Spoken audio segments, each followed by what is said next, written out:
If you want to become an expert in direct flow, then you need to watch this video. In this course, I will teach you Boolean detection and aggregation of nodes, advanced dynamic subflows and grouping of nodes, contextual zoom, history operations like undo and redo, rotation and resizing of nodes, computational flows, light mode, dark mode, and so much more. So if you want to learn all of that, watch the video till the end, subscribe to the channel to support me, and let's get started. Hey everyone, so in this course I will build an electrical diagram maker using React Flow, and in doing so I will teach you a lot of advanced React Flow concepts. So let's do this. Right now I have an empty project. This project has just got a React Flow component with nodes and edges, and these nodes and edges are coming from the use node state and use edge state hooks, and there's an on-connect function to make the edges simple, nothing special. And if you want to learn the basics of React Flow and want to get up and running, then you can watch the React Flow crash course I've made. I will link it in the iCard, and also I will put it in the description. You can watch it, and then you can come back to this because this is an advanced course. Also, in the previous course I made, I used the React Flow package, but since then the React Flow package has been upgraded. So now React Flow is collectively known as XY Flow, because there is also a Svelte Flow package as well for the Svelte library. So now you have XY Flow React and XY Flow Svelte. And XY Flow React is basically the latest version for this. It is version 12, and it has got a lot of new features like SSR and Computation Flows, etc. So I will advise you to use this because I will use this in this course. First of all, I will want to make a background which looks like this, a mesh kind of background. So I can do that using the background component. So I'll go here, I will add a background component. Then I will pass a variant here. So variant would be background variant dot lines. I'll get it from XY Flow package, and I can pass a gap here. So gap would be like the lines should be made with this much gap. So the gap would be 10, and then the color would be a light grayish color, F1, F1, F1, and I will give it an ID. So I will use two backgrounds, so I will have to give them two separate IDs. Then I will copy this and paste it again. This time the gap would be 100 because I want these dark lines to be at a gap of 100 pixels. So this would be hash CCC, its ID would be 2. Oh, I forgot to add a hash here. Now you can see that there is a mesh here. So using the background components, you can add multiple backgrounds and you can add different variants. Like if you go here, you will see that there are lines, dot and cross. So basically using multiple backgrounds, you can add any kind of background you want. Now I would want to remove the attribution from here. So for that, I will go to the index.css file I have. This file has been imported in the app.tsx file. So I'll go here and I will use a class. So if I go here, I will get the class for it. And its class is React Flow attribution. So let me copy it. I'll go here, display. No. So now you can see that the attribution is gone. If you are using it for a commercial project, then you should buy the React Flow Pro package. Otherwise, if you're using it for a hobby project like I'm just making a tutorial, it's better to remove it.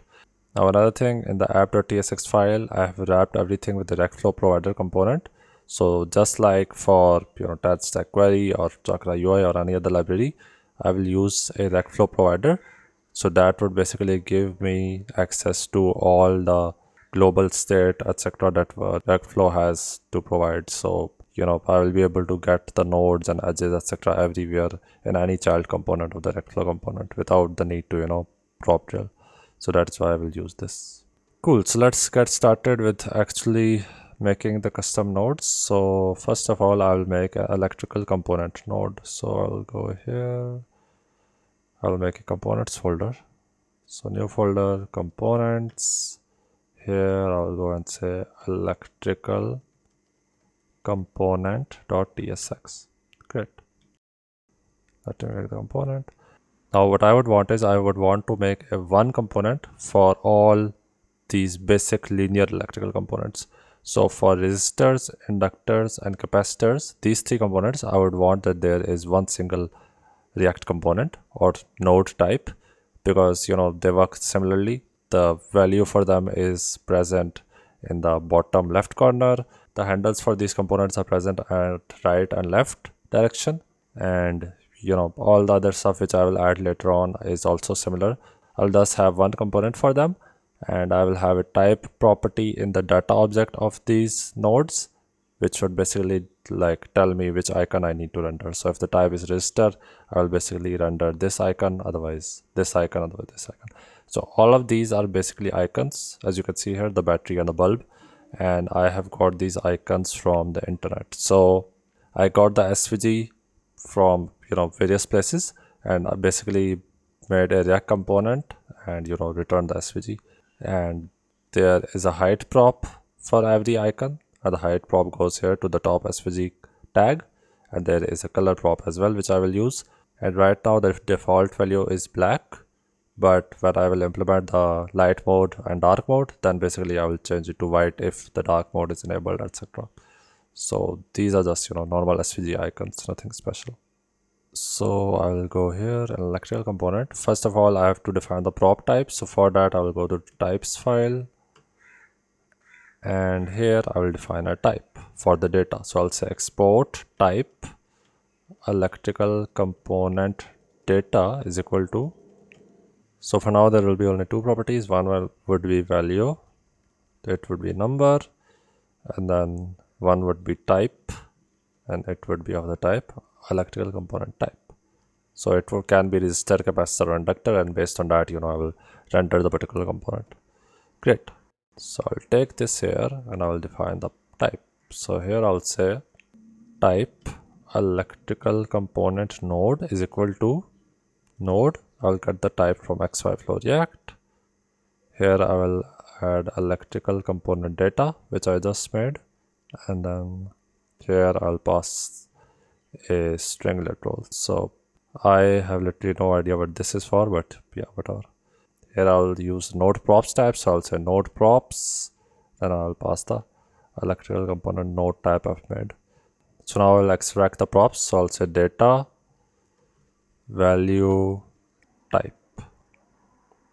Here I will use a box from Chakra UI. A box is just a div in Chakra UI, nothing special, but I can pass some style props easily. So I'll say position should be relative.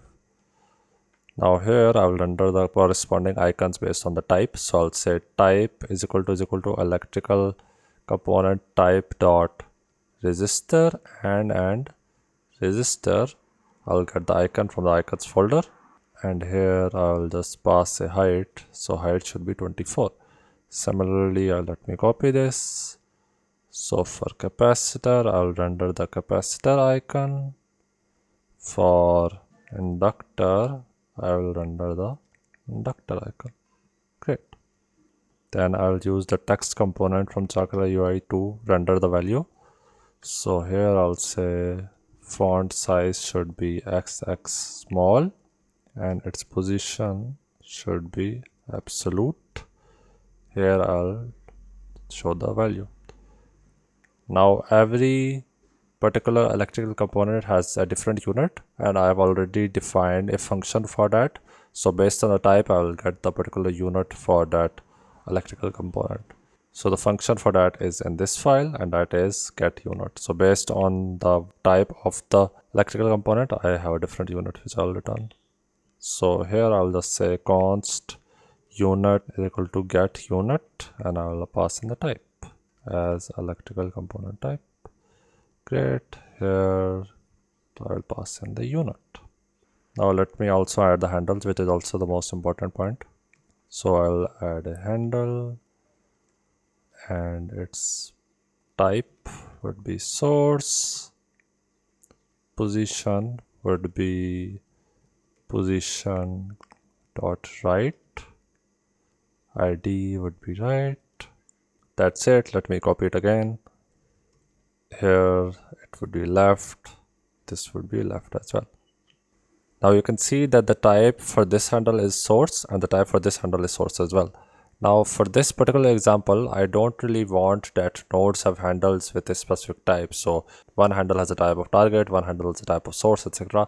I want that any handle can connect with any handle. I will add a validation for the handle connections, which I will do later, but I don't want this target source thing to happen. I want that in this particular application, I am able to establish loose connections. So loose connections is that I am able to connect a source with a source, source with a target, target with a source, etc. So it shouldn't really matter. So that's why I've used the type source for these two. I don't really care about, whether the handle is a source or target. So to enable that behavior, I'll have to go to workflow, and here I'll have to pass a prop. So connection mode would be connection mode dot loose. Now let me copy this and add it in the workflow here as node types. So I'll say const node types is equal to electrical component. Let me pass the node types to workflow. Now let me pass some dummy nodes in the initial nodes array so that you can see what our component looks like.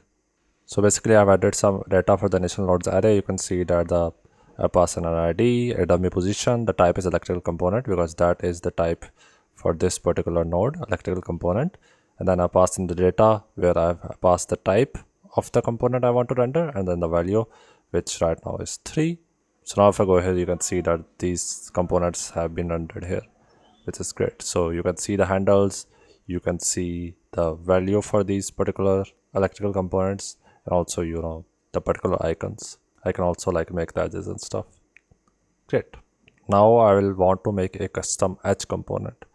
So I will go to the workflow. No, I will first make the component. So I will go to the components folder and I will make a component wire, because in an electrical diagram an edge is a wire, so that's why the name wire. And let me go here to the workflow file and add the node type, edge type. So I'll say edge types is equal to wire. This would go here. Let me pass the edge types.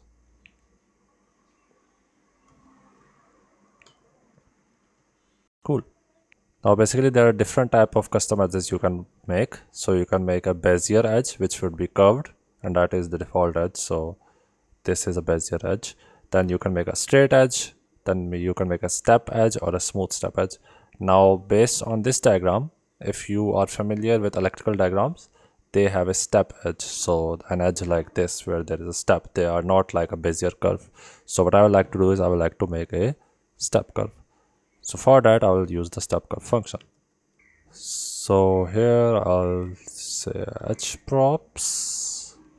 I'll get the edge props from here. So source X, source Y, target X, target Y, source position, target position. Cool. Now here I'll get the edge. So I'll say const D is equal to get smooth step path, and I'll pass in all these values here. Cool. Now this D will basically define our path. Now here I will use the base edge component. I will pass the path here. Now in the edge as well, in the onConnect function, I will add a type here. So type would be wire, so that every time a new connection is made, it is of type wire.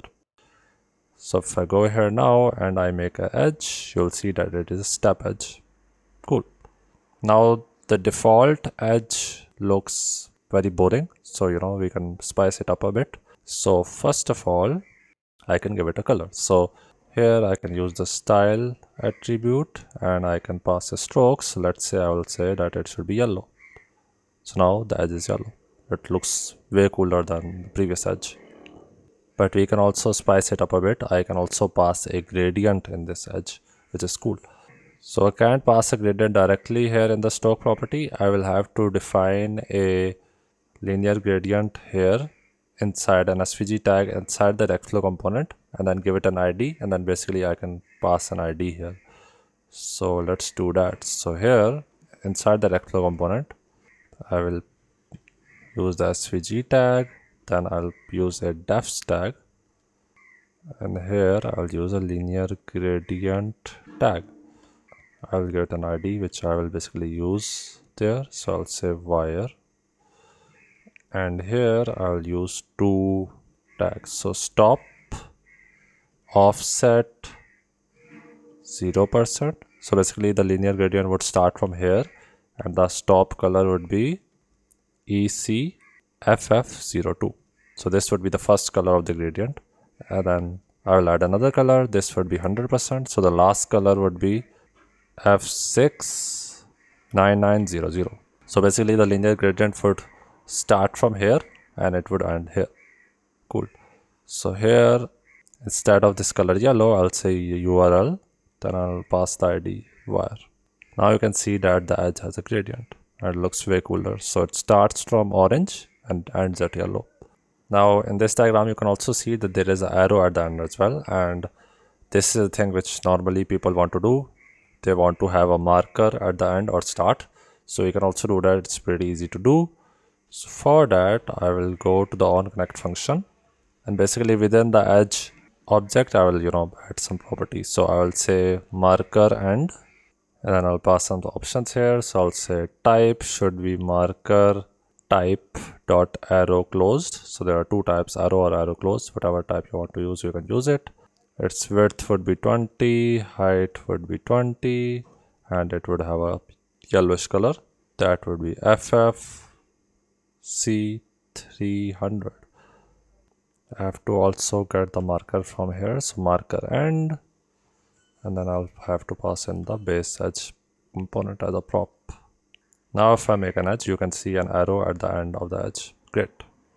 Now within this diagram you can also see a circle. So basically you can also add SVG animations in your edge. So because I want to simulate that current is flowing through the wire or edge, whatever you want to call it, I have basically added an animation where a circle starts from a handle, moves along the edge, and then basically ends at the end handle, and then basically this animation repeats after every 4 second, 5 second, whatever the delay I will provide. So this is a cool thing you can add, so I will add that. So for that I will add a React fragment. I will use some SVG concepts for this. I will add it here. Then for a basic circle, I just have to make a circle and provide it a path so that it can basically move along the path with a delay repeatedly. So I'll say circle, this would make a small circle, its radius would be 4, its fill would be yellow, it would have a style. So filter drop shadow 0 pixels, 0 pixels, 2 pixels, FFC300. So basically a yellowish drop shadow. And then inside the circle component I will add an animate motion tag so that I can animate it, and its duration would be 6 seconds, so it would repeat after every 6 seconds. Its repeat count would be infinite, so it would happen infinitely, and the path would be D. So whatever path I got from this get smooth step path function. The repeat count should be indefinite, not infinite. So now if I make an edge, you will see that a circle pops up from this particular handle, and then it ends it here, and then basically this thing repeats, which is cool.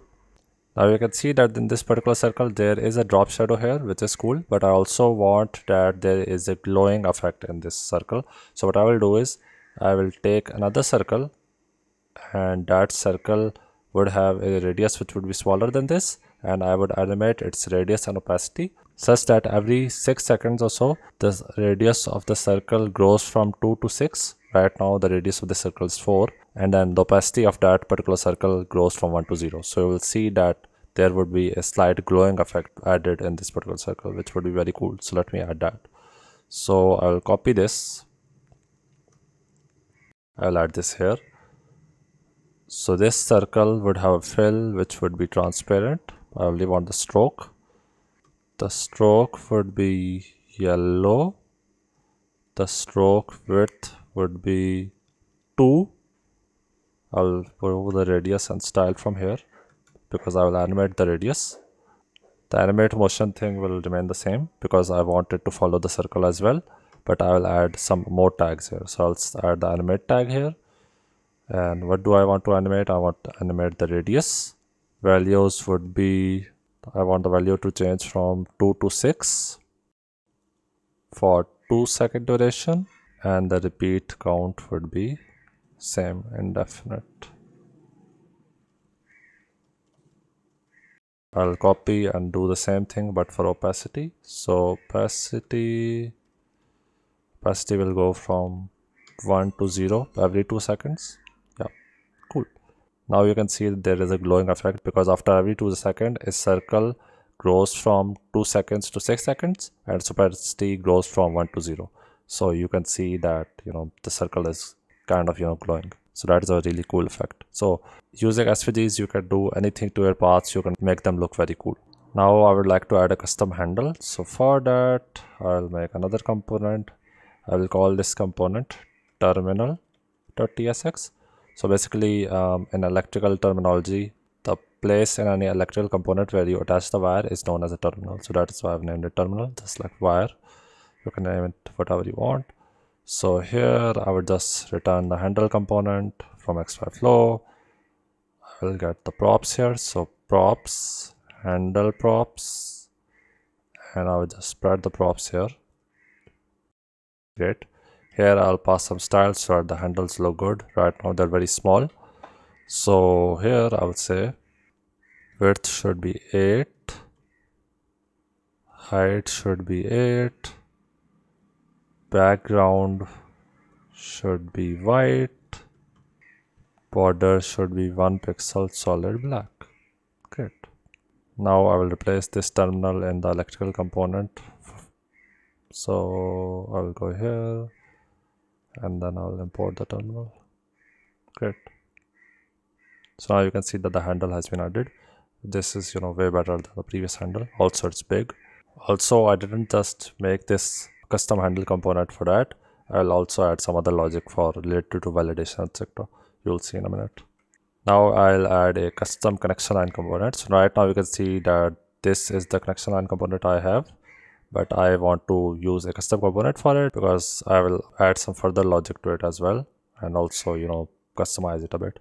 So for that I'll go to the components. I'll say connection line .tsx. I'll make a component and here I would receive connection line component props. These props would be from X, from Y, to X, to Y. I will get the path using the get Bezier path function. So I'll say D is equal to get simple Bezier path. So I want the connection to be a Bezier. You can use any other function you want. So here I'll say source X would be from X, source Y would be from Y, target X would be 2X, target Y would be 2Y. Great. Then I'll just return a path here. So path, this is an SVG tag. So its fill would be none. Stroke would be for now black. Stroke width would be 1.5 and the path would be D, which I got from this particular function. Now in order to add the custom connection line, I will go to the workflow component and I will add it here. So connection line component, I'll pass it here. Let me import it. Great. So now you can see that there is a custom path here because previously the path we had was grayish and now this is a custom component we are using. Cool. Now I would want to add validation. So right now you can see that I can connect with any handle I want, which is cool, but I don't want a component to connect with its own self. That doesn't make any sense. So right now you can see that I can also connect a component with itself, which is goofy. So I want to add a validation for that. So for that, I will go here. So is valid connection. And this is a function. I'll say is valid connection. This function receives a connection. So is valid connection is equal to connection is of type connection. Great. Edge or connection. Let me import edge. Great. So from the connection, I'll get source target is equal to connection. So source and target are basically the IDs of the source node and the target node. So if source is equal to target, that is I'm basically connecting the node with itself, then I should return false. Otherwise I should return true. Great. Now you'll see if I refresh, I won't be able to connect a node with itself. Like I can't do that. But I also want to show the user that it is not possible through showing a red color in the connection line as well as the handle that this is not possible. Similarly, if I can connect with a handle, then I want to show via the handle plus this connection line that a connection can be made. So I will basically show a greenish color for the handle as well as the connection line. So let's add that. So first of all, I will go to the connection line and here I'll get a connection status. Cool. So I'll make a variable here, let color is equal to black. That would be the default color. And I'll pass the color here in stroke. If connection status is equal to valid, then color should be hash 55DD99. That is a greenish color. If connection status is equal to invalid, then color should be a reddish color. So this would be FF6060. So now if I go here and I want to establish a connection, you'll see that it turns to green when the connection is successful. Otherwise, if I want to make a connection, let's say the own node, then you can see that it turns to red. Great. Now I want to add the same validation for the handles as well. So I want the handles background color to change based on the connection status. So that can be done as well. Basically, if I inspect the handle and if I maximize this, you will see that based on the connection, a class is added here in the tag. So if I make the connection here and it is successful, then you can see that there is a valid class added here in this particular handle tag. However, when it is not successful, then you can see that there is only a connecting to class here and not a valid class. So based on these classes, I will show a background color for these handles. So I will go to the index.css file. I will say React flow handle, that is the class of the handle, dot connecting to. So if there is a connecting to class, then I want the background to be red. So I'll go here, I'll copy this and I'll paste it here. However, if there is a valid class, then I want to show this same color, green color. So I'll add it here. There is one problem. I've used the style tag to style this handle, which is wrong because I will not be able to override its styles using classes if I've used the style tag. So I'll change it to class name. So class name, then I'll basically use emotion CSS to add the styles. So I'll just copy everything and paste this here and remove the style tag. Cool. Now if I try to make a invalid connection, you can see that it shows a red background color for the handle. Similarly, if I'm trying to make a valid connection, then it shows a green background color for the handle. Great. Now I'll add this particular panel from where I will be able to add the electrical components or nodes on the circuit. So let's do that. So for that, I will go to the workflow component, React flow component, and here I'll add a panel. So if you want to add anything on the top, left, right, bottom, etc., just like you can see the controls here, you can use the panel component for that. So I'll go here, I'll add a panel. So panel, inside the panel I will have to pass the position. So where do I want this panel to be? I want it to be on the top right, so I will add that. Then there should be some children inside it, I will add it later. And then some styles, so I will give it a border of 1 pixel solid CCC, padding of 12, border radius of 12, background of white, and then width of 150. Cool. Now inside this panel I will add a flux container. Its direction would be column and gap of 2. Basically I will add 2 sections. So one section would be this project section where I will add the buttons later, and one section would be components where I will have the buttons for components, and I will be able to basically drag them from here to here to create the nodes, because right now the nodes are dummy. So here I'll add a div. So here I'll add a text.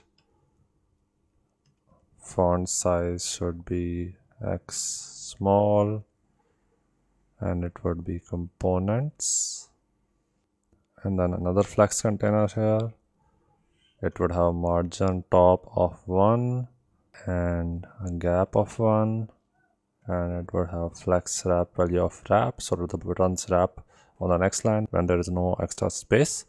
Now I will use a components array I have already built. So I'll go to the constants file, and here I have a components array. So this components array has objects with icon, the type of the node which I have to add, and the label. This label will go in the area label of the icon button. I will start dragging a particular node using the type. I will basically see that, oh, okay, so I've dropped this button on the flow. The type of the button was this, so I have to basically create this type of node, etc. And you'll see that in a minute. And these are all the components I have, 6 components.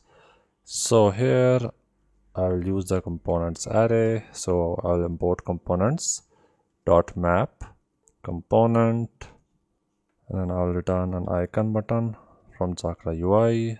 Its size would be SM. Key would be component dot label. Area label would also be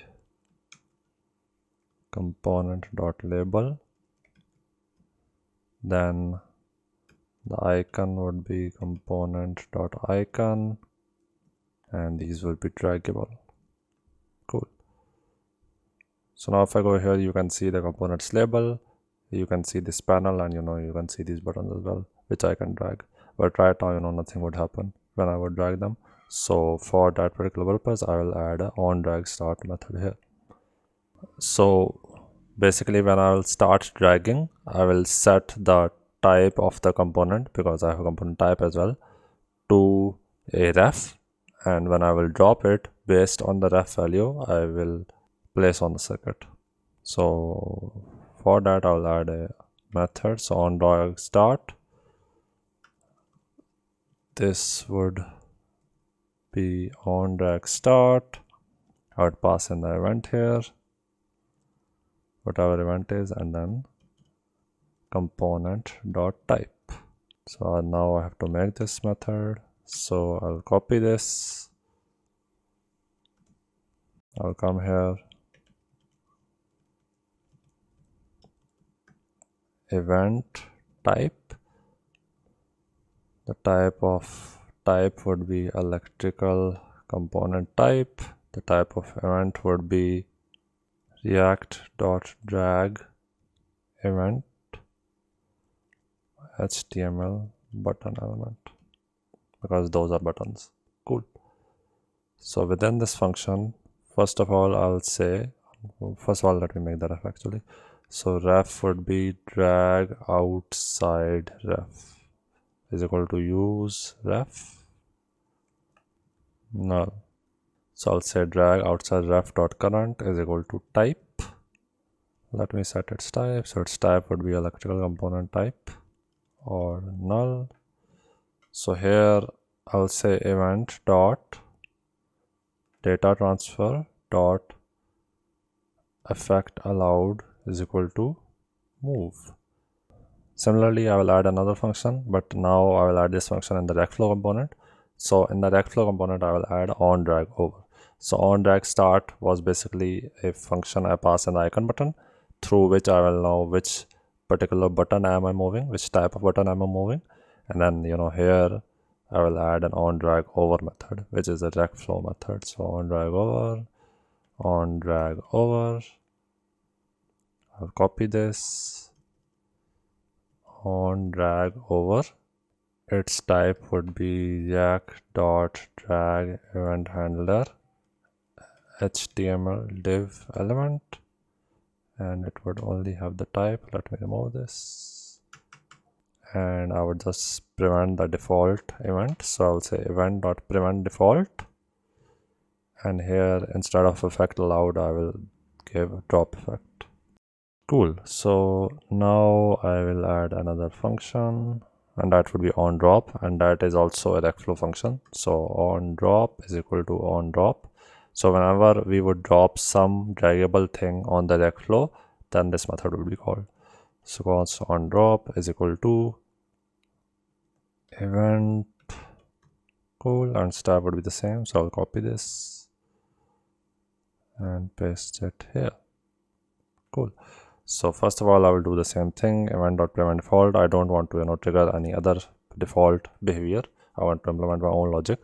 So first of all, I'll say const type is equal to drag outside ref.current. So whatever the value we set here on the on drag start method, I'm basically assigning it to a variable. If there is no type, that means that maybe I am dragging something else on top of the RecFlow and not something among these buttons, then I want to return. Then I want to calculate the position of the node based on the position in which I am dropping. The position of the mouse can basically be calculated by checking the client X and client Y properties of the mouse event, and that is cool. However, this RecFlow can be moved in any direction as well. Its viewport can be changed. So right now the 0, 0 is here at the top left, but I can also move the RecFlow to someplace else. Now the position of the mouse at a particular position will always remain the same, but because I've moved the RecFlow, the position of the RecFlow would change. So in order to calculate the accurate position of the flow with respect to the client X and client Y properties, there is a function which we can use, and that is screen to flow position, and we will get it from the use RecFlow hook. So I'll call that hook. I'll say const is equal to use React flow, and you will only be able to use the use RecFlow hook if you have wrapped your app with the RecFlow provider component, which I did at the start. So I will get screen to flow position from here. Here I'll say const position is equal to screen to flow position. X would be event.client X, Y would be event.client Y. Cool. Here I'll say let node or undefined if dot includes type electrical component type dot capacitor, electrical component type dot inductor, electrical component type dot resistor. Then so basically we know that for these three types I have made a separate node component, which is electrical component. So for that I will create a separate node object, and for other types like bulb and battery I have to yet create their components, so their type would be different and their data etc would be different as well. So for them I will create a separate node object. So I'll say node is equal to ID would be UUID, type would be electrical component, position would go here, data would be type would go here, and then the value would be 3 initially. So the type would be, either capacitor, inductor, resistor, and this type would go to the electrical component, and it would render the particular icon based on that. So then I'll say if node set nodes prev nodes dot concat node. So if there is a node, then add it in the nodes array. Great. Now if I grab any of these 3 nodes and I drop it everywhere, you'll see that a node is created. Similarly, I can drop others as well here. Cool.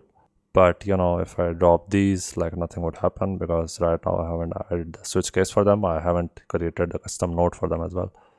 Let's do that. So I'll quickly make the components for bulb and battery. So I'll go here. I'll say bulb.tsx.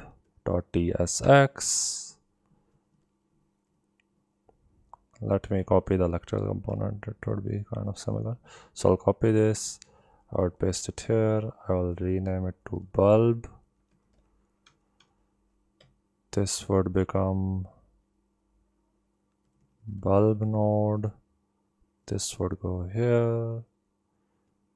And then the icons, I will remove them.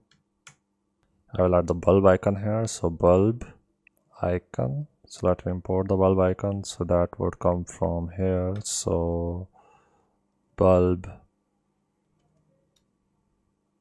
as bulb icon. It's a default function, so I will use default here. So yeah, the bulb icon would go here. I would add an is on prop. So for if the is on prop is true, then I have added a SVG animation in the bulb icon, just like I did for edge, which you will see in a minute. And then height would be 64. Cool. The terminals would be on the right and left, but I will position them a bit. So I'll say, let me remove this position relative. Here I'll add a style. So top should be 50, right should be 22. Similarly for this terminal, top should be 50 and left should be 22. Let me add the bulb component now. So I will go to the workflow component. I'll go here and then bulb. Let me import it. And here in the on drop function, I'll say else if type is equal to electrical component type dot bulb, then node would be, I will add a default value of 12 and the type would be the type, so I don't need that, and I will move the type from here. Great. So now if I click the bulb and I place it here, you'll see that a bulb is added. Cool. I'll go to the bulb component and I will get the type from here so that I can get the appropriate unit. Yeah, great. So yeah, similarly, let me do it for the battery. So I'll go here, I'll create a battery component quickly. Battery.tsx. Let me grab the bulb component and use that to create the battery component quickly. So here I'll rename it to battery. This would become battery node. This would become battery node as well. Here I would use the battery icon. So I'll say battery. I'll grab the battery icon from here. So as battery icon, I'll add the battery icon here. I'll pass the height to be 48. I'll add some styles here for the text. So top would be 22 pixels. Left would be 14 pixels. And then color would be white. And then for the terminals as well, I will add 2 terminals on the top left and top right, just like in this picture. So I'll show both of them on the top. So this would be on the top, this would be on the top. The left one would have a left of 9 and a top of 2. And I'll copy this for the right one. the left would be 39 and top would be 2. So yeah, the battery node has been added as well. Let me go to the workflow and quickly do this again. So if type is equal to battery, the rest will be the same, and I'll go here, I'll add the battery type. So battery, I'll import it from the component. Great. So now I'll be able to drop the battery as well. Now I would like to add a component detail form. So whenever we click on a particular component, a particular form should show here with the type of the node which we have clicked. So maybe it's a resistor, maybe it's a bulb, maybe it's an inductor, etc. And it should have a text field through which we can change the value as well. So right now these values are static. We have provided them in the on drop function, but I would like that we are able to change these values as well. So let's add that form. So first of all, in the object flow component, I will add a function. So on node click, that would be on node click, and then on pane click, on pane click. So I'll copy this,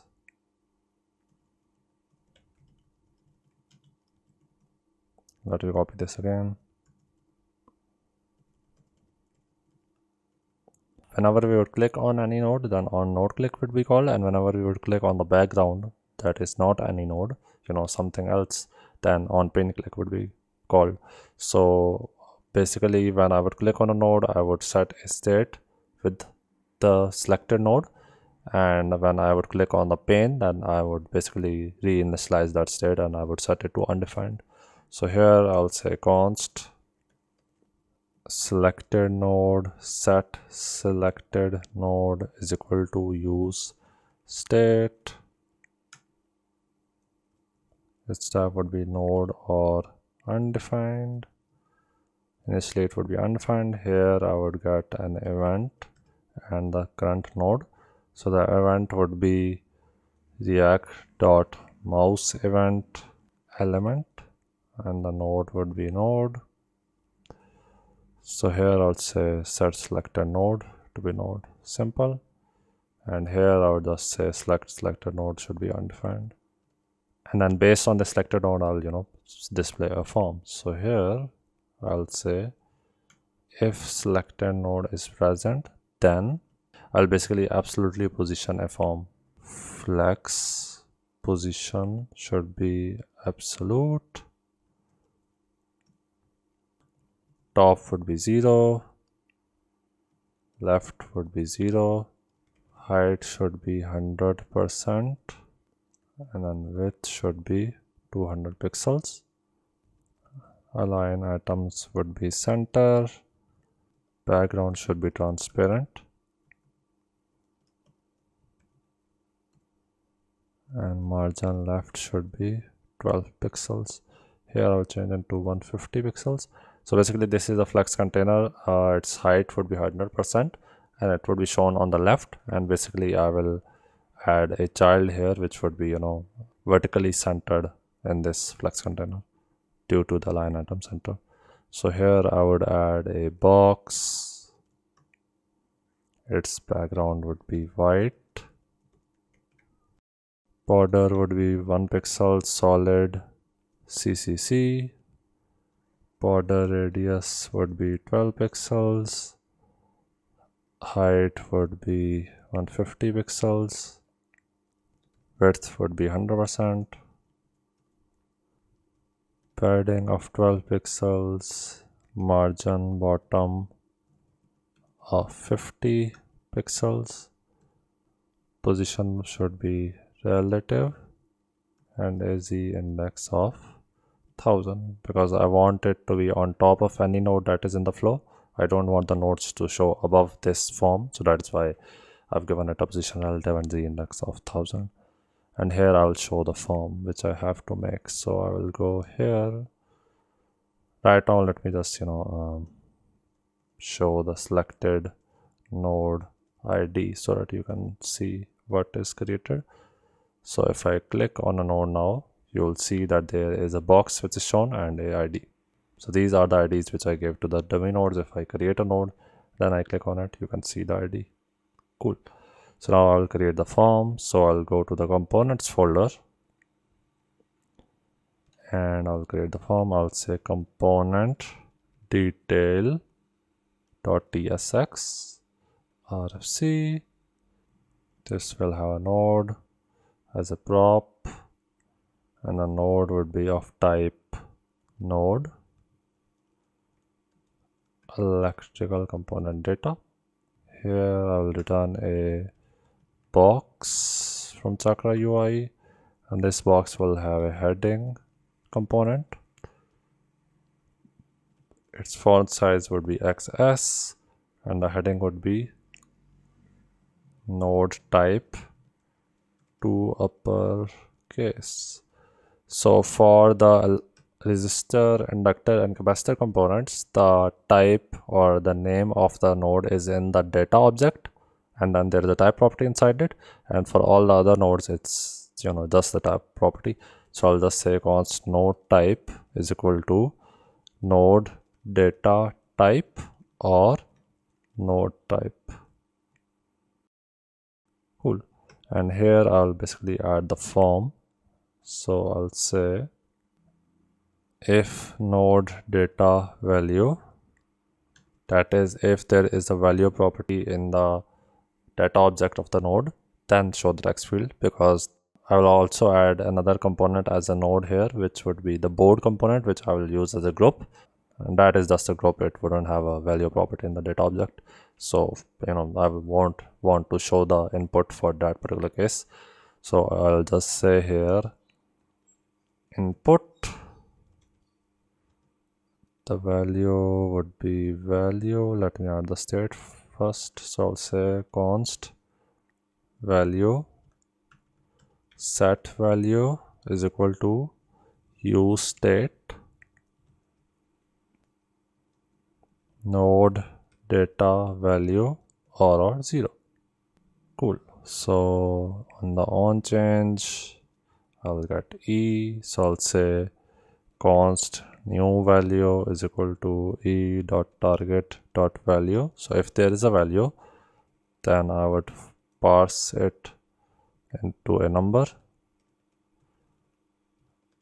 otherwise it would be 0. And then I'll say const set value should be new value to string. So for the state, I will have a string value type because it is a text input, but for the node itself I want a number value there, so that is why I've converted it to number. But for the state I've converted it back to a string. So how do I update a property in the data object of any node? I can do that using the update node data function. So I will get it from use react flow. So I'll say use react flow update node data. Cool. Here I'll say update node data ID, and then whatever I want to update. I'll get the ID from node.id. Cool. And here I'll say value should be new value. Cool. You can also do it using the set nodes function you get from use react flow. So map it, and if the ID is equal to the current ID, then spread the object and blah blah blah. But this is a much simpler way. So I also want to display the unit of every electrical component in front of the field. So I'll say const unit is equal to get unit node type. Cool. As electrical component type. So here I'll say input group, size is SM, margin would be 2. I'll add the input here, and I will add a input right add-on here. Well, I will display the unit. Cool. So now I'll take the form and I'll place it here. So I'll say component detail, let me import it, and I'll pass the node and the selected node. Let me pass in a key as well. So if the state changes, I would want that this component remounts. So I'll say selected node.id. We can use the key for that as well. Now if I click on any component, you will see that the form changes, and you can see the unit as well and the value as well. I can change the value, and that value would be changed here. I can place the battery here, I can select it, and I can change it to some other value. Cool. Now I will add the logic for reconnection or deleting an edge. So right now, if I create an edge, I haven't added any logic of deleting an edge, and I also haven't added any logic for reconnection. So reconnection is a phenomenon in which you create an edge, but then you're like, I don't want this edge to go there, I wanted this edge to go there. So you can grab the edge and basically move it to some other handle, and that is reconnecting an edge. So that is what I will do, and it's very simple. So let's implement that. So for reconnection, there are 3 methods which we can use. For just reconnection, there are 2 methods. So I will go to the Reactflow component, and I will say on reconnect start is equal to on reconnect start, then on reconnect is equal to on reconnect. Let me add these functions. So I'll say on reconnect, then I will add on reconnect start here. So on reconnect start, so I will add a ref through which I will be able to track if I have successfully reconnected an edge or not. So here I'll say const edge reconnect successful is equal to use ref false. So here when I would start reconnecting, I would set it to false because initially we haven't really done anything. The type of on reconnect would be on reconnect, and I will be able to get the old edge and the new connection here. So let me show you what happens when I have added these functions on the Reactflow component. So right now let me make an edge. Cool. Now if I go to the end of any edge, you can see that there is a icon change, and I can basically now click and drag the edge to someplace else. Now obviously I haven't added the logic for reconnection, so right now you can see that even if I connect it to some other handle, nothing happens. It goes back to its original position. But on reconnect function is basically for that particular purpose. So I will say edge reconnect useful dot current is equal to true. I'll set it true here. I'll call the set edges function previous edges, and I will use the reconnect edge function from xy flow react. I will pass in the old edge, new connection I'm getting from the param, and the previous edges. So basically this would add the edge in the new place. So now if I grab this and I go to some other handle, you'll see that the new handle is created. Similarly, I can go to some other handle, I can go to some other handle, etc. Right now if I grab it and I don't reconnect it, I just throw it somewhere else, nothing happens. The old edge basically goes back to its original position. What I want is if I try to reconnect and I don't reconnect it and I basically drop it on the pane, then it should delete the edge. So that is what I can do. When the reconnection starts, I set it to false. When it reconnects, I set it to true. So basically there is another function on reconnect end, and in that particular function I can basically see if the reconnection hasn't been successful, then I can delete the edge. That is simple. So here I will say on reconnect end, I'll pass this here. Here I'll say const reconnect end is equal to, there will be a mouse event here which I don't really care about, so it would be of type mouse event or touch event, and then I will have the edge. So if the edge connect successful dot current is false, then I want to remove that. So I'll say set edges, prev edges dot filter id edge dot id should not be equal to edge dot id. Let me change it to prev edge so that the names don't clash. So I'll just filter it based on this edges id. So now if I try to reconnect it but I don't reconnect it, that would disappear. Cool. Now I would want to add the logic with which we can rotate the nodes. Right now I cannot rotate the nodes, like these are present just horizontally, and I want that there is a rotation anchor here, just like in case of Excalibur or any other app from which I can rotate my node. So let's add that logic. So I'll make a rotation component, and then basically I can import that rotation component in whatever node I want, and based on that rotation component I will be able to rotate the node as well. Cool. So I'll go here in the components folder and I will add a rotation component. So I'll say rotation, or the folder, I'll say rotation.tsx. First of all, I will add the markup. So this would just be a div. So let me remove this and I will pass some styles here. So I'll say position should be absolute, width should be 10, height should be 10, background should be a little bluish, so 3376 D9. Then left would be minus 50%. So basically I'm positioning it just like it is positioned in normal components, so on top here. So left would be minus 50%, top would be minus 30, border radius would be 100%, so that it becomes a circle.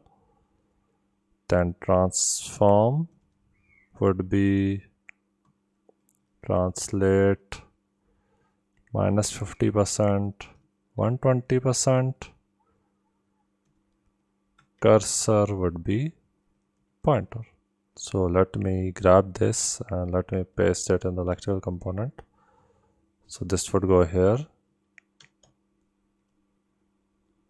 Okay, left should be 50%, not minus 50, my bad.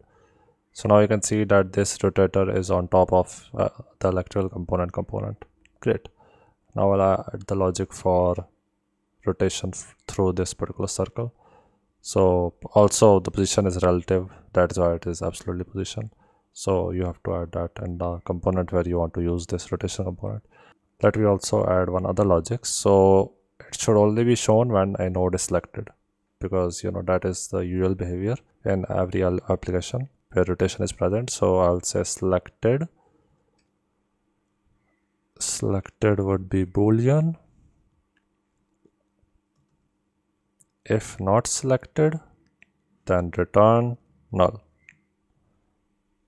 And here I would get the selected from the props. So selected and selected would go here. Boolean or undefined. Cool. So now whichever node I will click, this rotator will show on top of that particular node only. Now I will add a ref. So I'll say const rotator ref is equal to use ref null. I will add the ref here. So ref is equal to rotator ref. Let me import the user ref hook. Here I'll add a use effect. If rotator ref dot current is not present, then return. Don't do anything. I will add the ID here and I'll add selected here. For rotation, I will basically use two libraries, D3 drag and D3 selection, and these are basically used in XY flow React as well. So when you will install that, basically these libraries would be part of your node modules as well, so you can just import it directly. However, if you're using something like PNPM, then that won't happen, so you'll have to basically manually install them. but I'm using yarn, so these are present. So I'll import drag from D3 drag, and then import select from D3 selection. So D3 drag is basically the library responsible for the movements of the nodes, the dragging and dropping, etc. inside React flow. So that is why it is present here. So here I'll say const selection is equal to select rotator ref.current. Then I'll make a drag handler. So this would be drag dot on, because basically I'll drag this circle around, and based on that I want to rotate the node. So drag dot on would be drag. Here I would get a function event. I will get some x and y values based on the event. So I'll say event dot x minus 100, then event dot y minus 100. So I want a tolerance of 100 pixels. Then I will create an angle in radians based on that. So math dot a tan 2 dx dy. Then I want to convert this radians angle into degrees, because in CSS we use degrees. So I'll say const dig is equal to radians into 180 divided by pi, and the rotation would basically be equal to 180 minus tag. So now basically what I want is I want to add this rotation in the data object of the node, and basically I'll get the rotation value here, and I will use the rotation value in the transform rotate property in CSS to basically rotate it. So first of all, I will add a rotation property in the types. So I'll say rotation would be number. I'll get rotation from here. I will come to the electrical component, and I'll get rotation here, and here I would say transform rotate rotation degrees. And then here I would want to basically update the rotation property of the particular node. For that I need the ID, so I will add the ID property here as well. So ID would be string ID. Here I will get the ID from the node and pass it here. Cool. And I will pass the ID here as well, and I have to get the update node data property. So I'll say const use React flow update node data. So update node data ID rotation. I'll add update node data here as well, and then basically I'll take the drag handler and I will pass it in the selection. So selection is basically the rotator ref. So basically pass this drag handler in this rotator div. Also, whenever you change some internal property of the node, then you would want that you use update node internals method, which Reactflow provides, to update the node internal as well. Otherwise it won't work. So I'll get the update node internals function. So I'll say const update node internals is equal to use update node internals. So here, after updating the state, I will pass the ID to tell Reactflow that hey, you should update the node internal things as well, and that includes position and stuff. Now if I select a node, you can see that there's a circle here. If I click on the circle and drag around, you can see that I am able to move the visitor around. Cool. Now what I want is I want that the node is able to rotate only in perpendicular angles, so only in 90, 180, 270, 360. It cannot rotate freely. So I can also do that. So here this rotation can be any number you want, between 0 to 360 based on my mouse dragging, but I want to snap it to some perpendicular values only, like 0, 90, 180, 270, 360. So for that I will add some logic. I will say const perpendicular angles is equal to 0, 90, 180, 270, 360. I'll say const perpendicular rotation is equal to perpendicular angles dot find degree if math dot absolute tag minus rotation is less than equal to 45 or math dot absolute tag plus rotation is greater than equal to 45, then return true. So basically I'll say if there is a perpendicular rotation, then this value should go here, not the free rotation. So basically what this loop is doing, I will try to find the closest perpendicular angle based on the continuous rotation value I will have. So for example, if the continuous rotation value I have is 170, 170 is closer to 180 than 90. So basically I will snap it to 180. So if the value is, let's say, 240, 240 is closer to 270, not 180. So basically the angle would remain 270. If the rotation value drops to like 200 from 240, then it is closer to 180. So then, I would change the angle to 180. This is wrong. This should be less than as well. Now I'm only able to rotate in perpendicular angles. Great.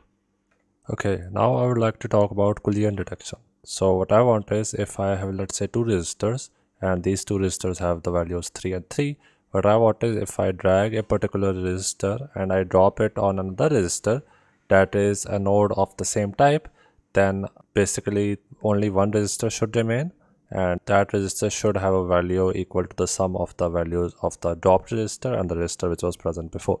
Also, when I am on top of a component, if both node types are same, that is in this case both are resistors, then the resistor which I'm dragging should have a green background color and a plus icon showing that I can add it on another resistor.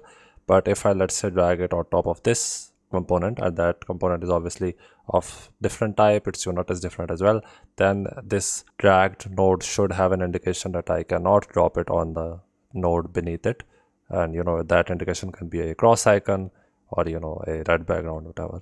So I will implement that. So whenever I am dragging a node, a on node drag method is called, and similarly when I stop dragging a node and I drop it, then on drag node stop function is called. So these are two function props in the Reactflow component which we can use to implement this. So let's do this. So I will go to the Reactflow component and I will add, first of all, on node drag.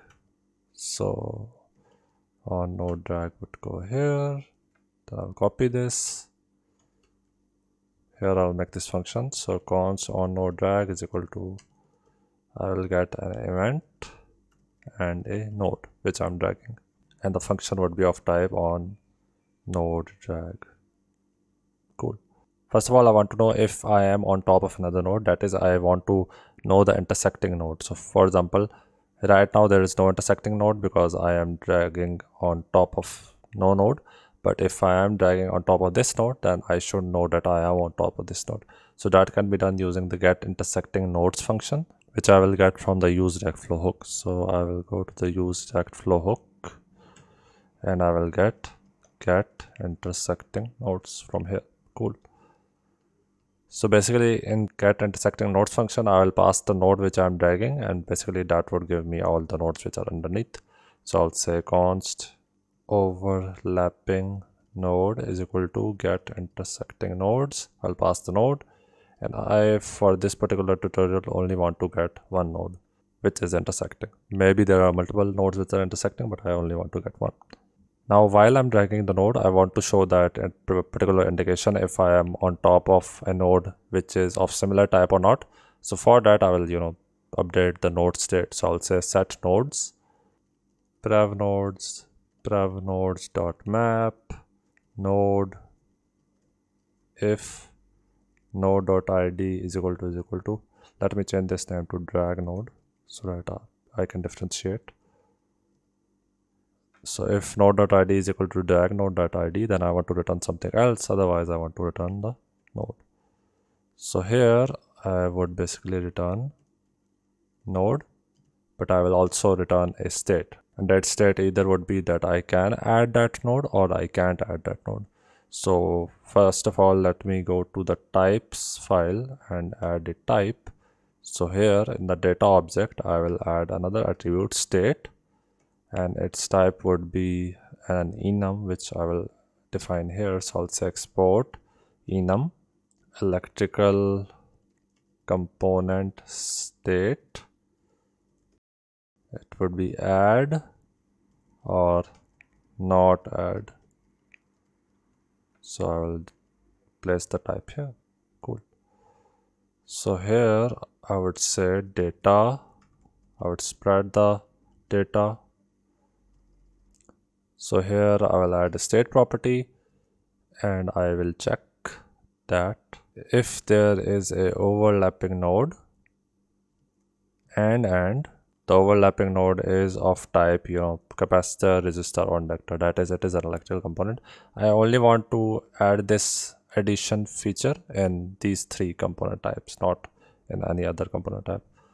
So electrical component type dot capacitor, electrical component type dot resistor, electrical component type dot inductor. If the overlapping node data type is included among these, then I want to mutate the state, otherwise not.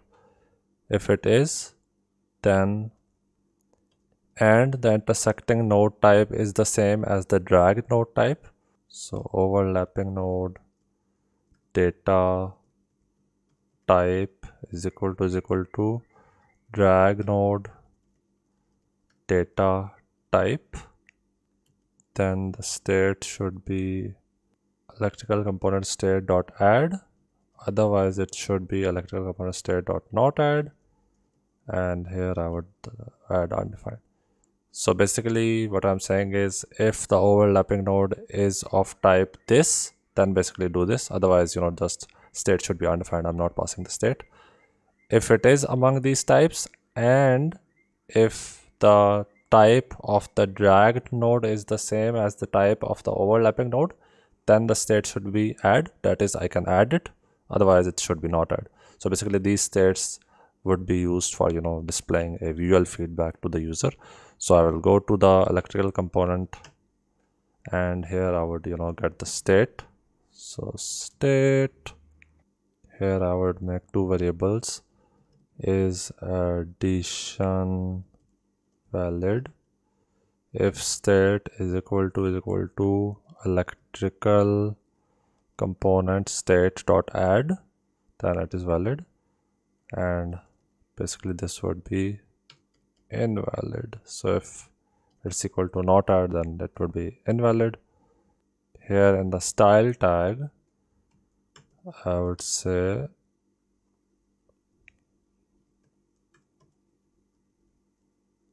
is addition valid, then basically I will add the style. So background should be 58 ed58. Similarly, let me copy this. If it's invalid, then the background should be ff0505. So this is a light greenish color and this is a reddish color.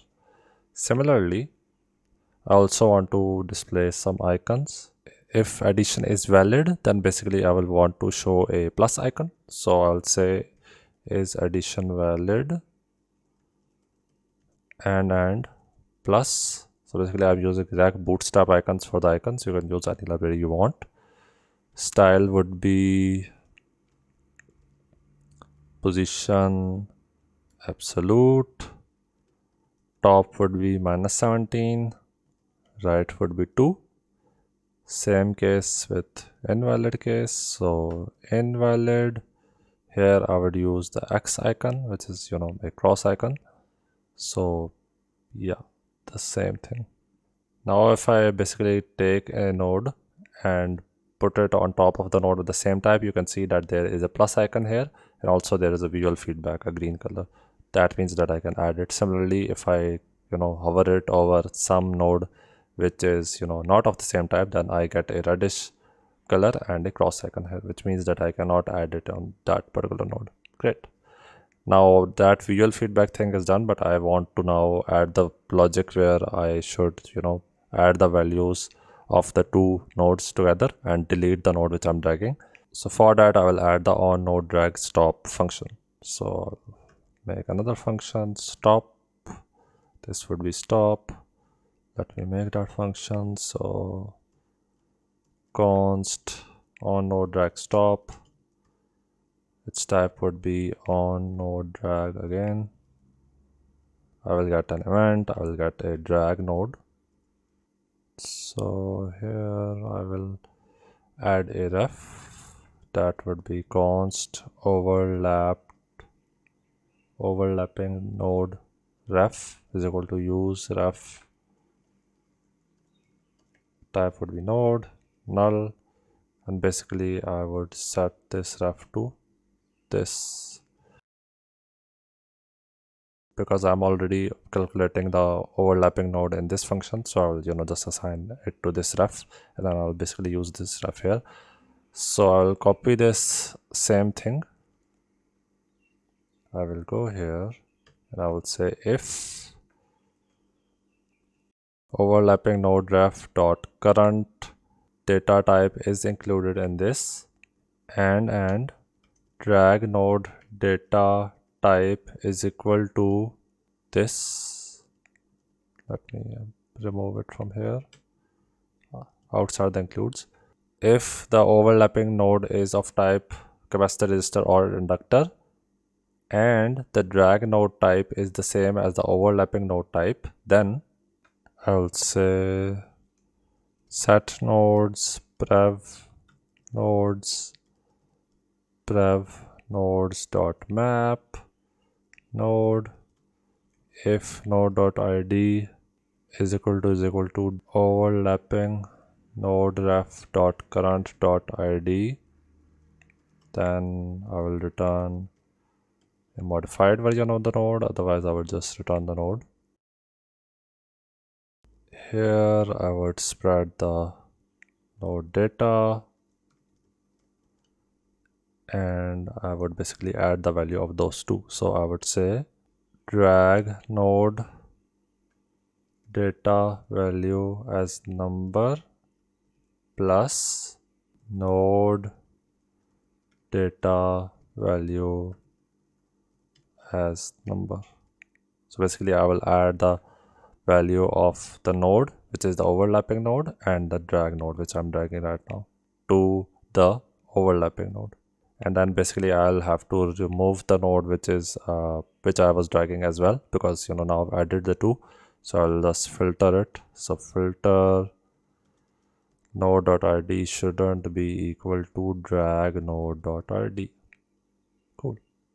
So now if I get a resistor and I drop it on another resistor, you'll see that this value changes to 6, which is 3 plus 3, and that node has been removed. Similarly, I can bring any other resistor, drop it again. Now its value is equal to 9. Cool. But if I drop it on top of some other node, nothing would happen. Yeah, so this is how you can do Boolean detection, and this is how you can do stuff like this, like adding two nodes, joining two nodes, etc. Now I would like to add a functionality where I can group nodes together. So for that I will build a custom component. So right now you can see that I can drop all of these nodes here, but I haven't implemented this node right now, and this is a board node. So basically I will create the board node first. So I will go to the workflow. Now first of all I will make the component. So I will go here and I will make a file. So board.tsx rfc. I will return a box and I will give it some styles. So border radius would be 2 pixels, solid black. that would be the border, not border radius. And then the border radius would be 8 pixels. And its height would be 100%, width would be 100%. Also, I'll define the node type here because I want to get a prop. So I'll say type, let me get the props from this component. So board node,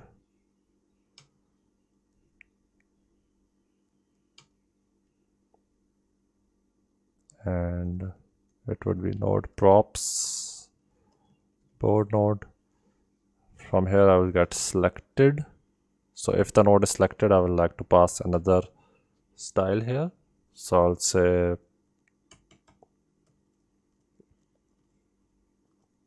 selected and box shadow black 0 pixel 0 pixel 4 pixels. Cool. So now I will go to the workflow. I'll add the board here. So board would be of type board. Cool. And in the on drop function, I will add another else if. So here I would say board would be of type, board. Cool. And there would be no value. Here I would pass a style.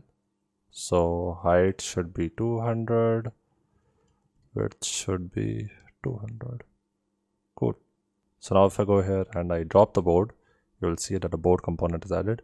Also, it has got some custom style. So when I click on it, you can see the box shadow in action, which is great. So now the board component has been made. Now I would want that if I drop some node on top of a board, then that becomes a part of a group. And then if I, move the group around, that node, moves around as well. So for all the adding a node in a group, removing a node from a group logic, I will use the same methods as I did before. So on node drag and on node drag stop. So on node drag logic would remain the same. Like I won't really, change it, because it is calculating the intersecting node and then it is assigning it in this ref. So in the on node drag stop, I only want the this overlapping node, so that I can know if I'm on top of board, if I'm on top of some other node, etc. So I will leave this function here, like I don't need to edit it anymore. I will add all the logic here. So just like here, I checked if the overlapping node was of these types and the type of the drag node and overlapping nodes, etc. was similar, then do this. Similarly, I will add another if condition where I will check if the overlapping node is of type board, etc.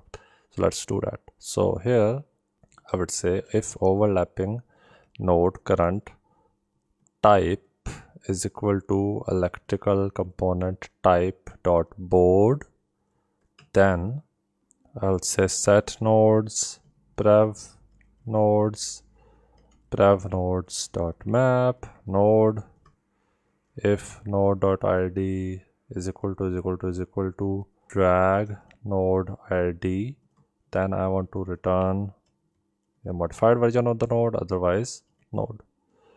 If you want to make a node a child of some other node, then basically you will add a parent id property to the child node object with the value of the parent node id basically. Also, I like to do another thing. So let me wrap it with a array. If I'm making some node a parent, then that parent needs to be before the child in the nodes array. So if there is a node which I added after a node in the nodes array, then if I'm making it a parent, then I need to basically move it before the child node in the nodes array. Otherwise, you will face some issues. So here I would add the node which I want to make a parent. So that would be the board node. So I would just say overlapping node current, and here I would filter it so that it gets removed from the previous node array, and I will add it here as a first item. So I'll say filter, here I would say as a node node.id is not equal to overlapping node current id. Now here I need to add the parent id, so I'll just say parent id would be overlapping node ref current id.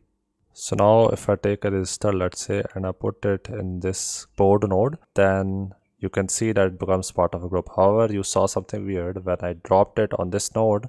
It basically changed this position suddenly here, even though I dropped it on top of this node. So basically, let's say that this is your React flow, right? The whole screen. Then you again make a node, and that is your board node. Let me change this color to red. This is your board node. Now if you have some node like a child node, let's say this, let me change this color to green. Now this child node right now has a position object, right? And it has x and y attributes in it, and those x and y are basically relative to the React flow. So when you say that this node is, you know, like has a x 500 and y 500, then this x 500 and y 500 is relative to the top left corner of the React flow. Now when you make it part of the group, then that position should be relative to this group node. So when you say x 500 and y 500, that should be relative to the top left corner of this board node and not the React flow.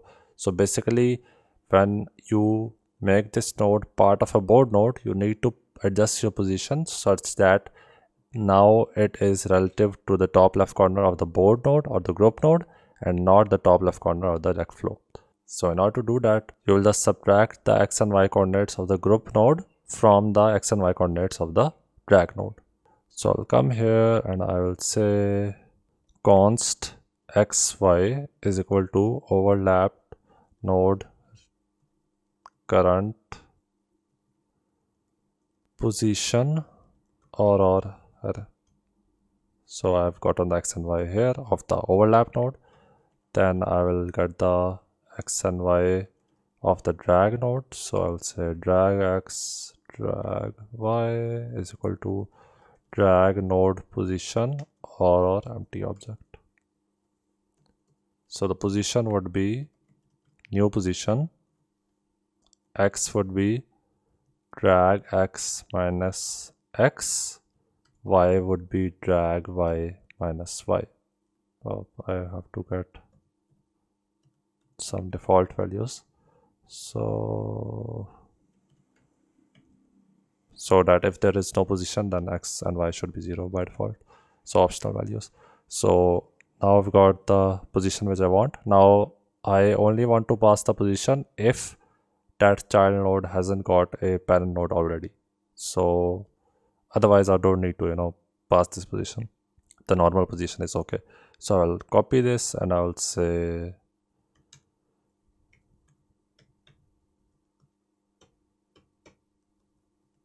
position if drag node parent id, and if the drag node hasn't got a parent id right now, then you know you should add this position. Otherwise the normal position which is being calculated is okay. You don't need to do anything.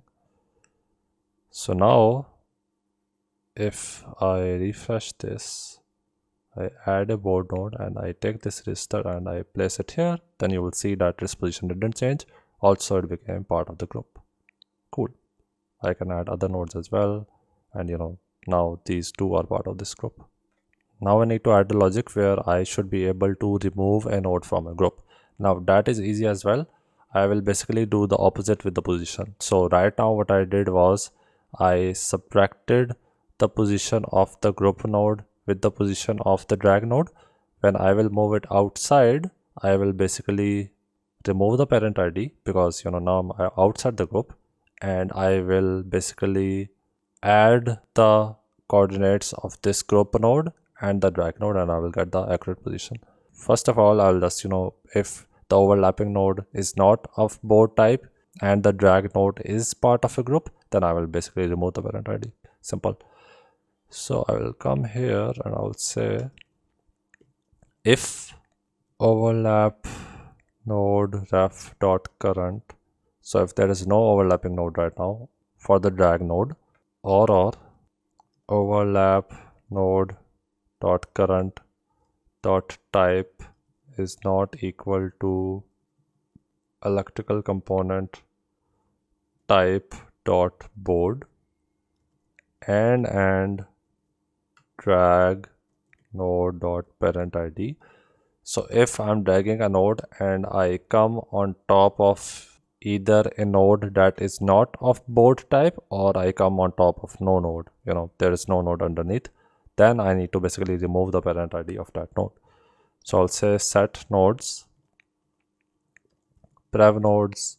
So I'll say return prev nodes dot map node. If node dot id is equal to drag node dot id, then I will return a modified node, otherwise I will return just the node. And here I would just say parent id should be undefined for now. So now this is a group node. I basically place this register on top of the board node. Now this is part of the group. Now I drag it and I place it somewhere else. Now this is not part of the node, but again now you saw that position switch.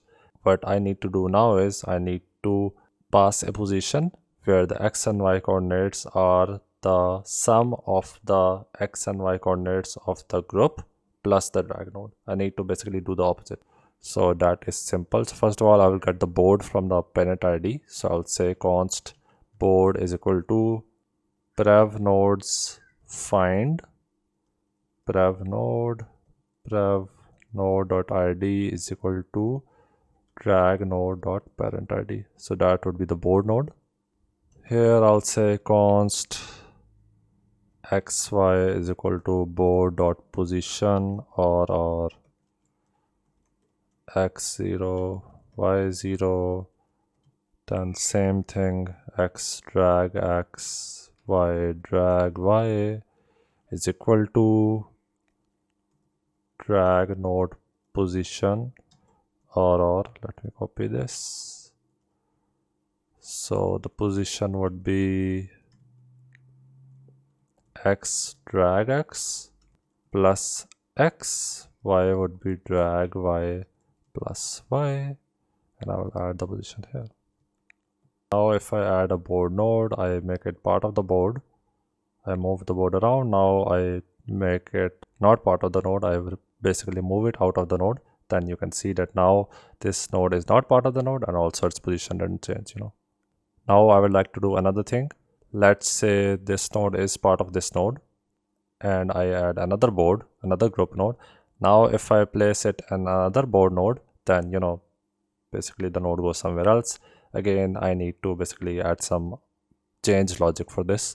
So first of all, I would implement this logic. So I will go here, same thing, but I will basically add some logic for the position, which would be slightly different. So for adding a node, I subtracted the coordinates, x and y coordinates of the group node from the drag node.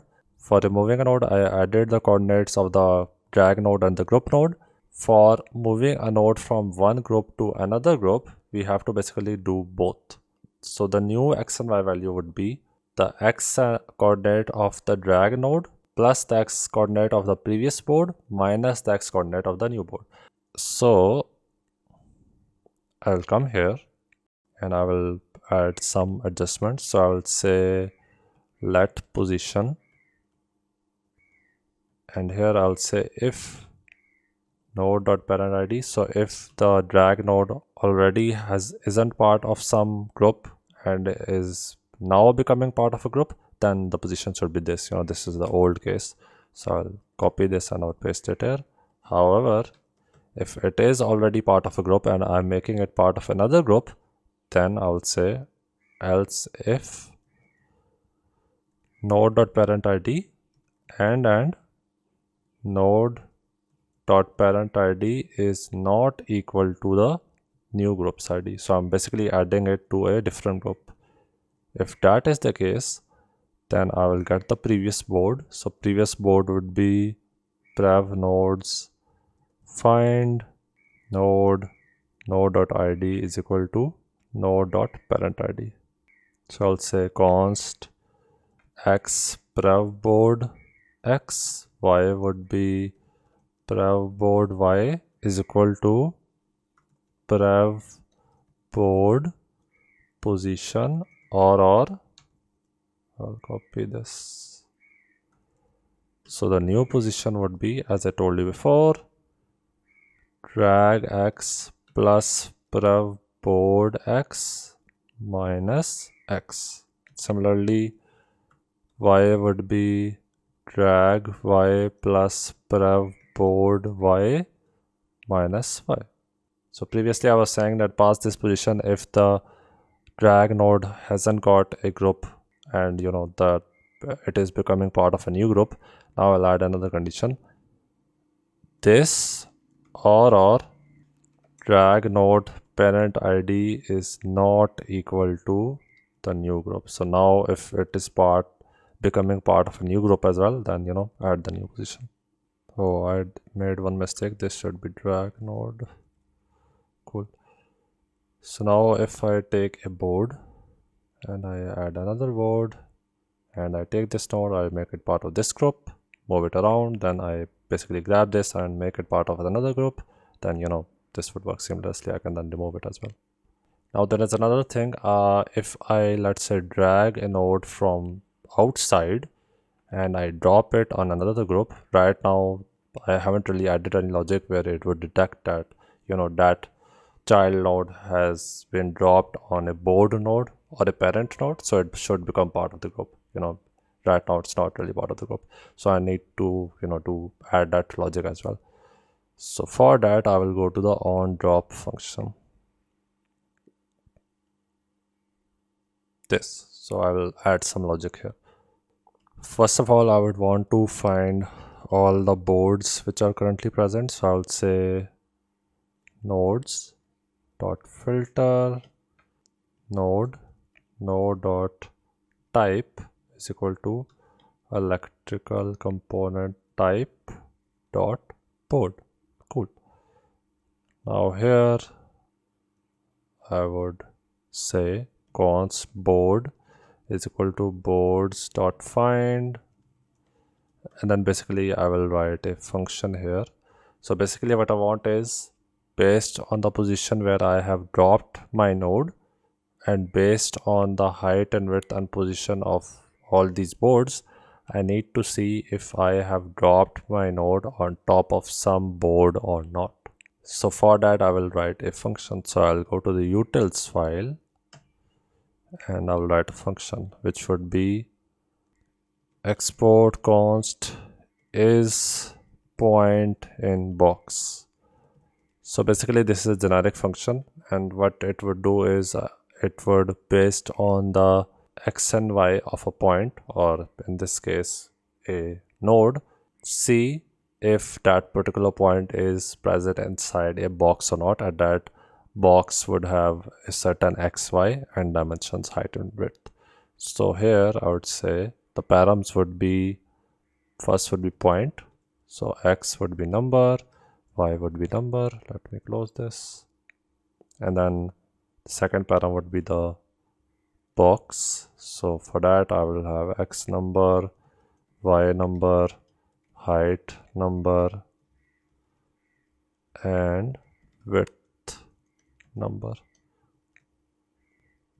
So the point would be in the box if point.x would be greater than or equal to box.x and point.x would be less than or equal to box.x plus box.width and point.y, let me copy this, it would be the same thing,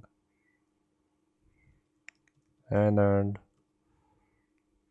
point.y would be greater than or equal to box.y, this would be box.y, this should be height, this should be y.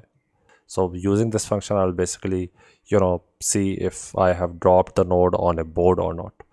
So here I'll say boards.find board is point in box, and here I will pass some params. So here I would say x would be position.x, y would be position.y. So this is the position of the node. Cool. And here it would be the position of the board. So x would be board dot x or 0. Y would be board dot y or 0. Height would be board dot measured dot height or 0, and then width would be board measured width or 0, or this would be position. This would be position as well.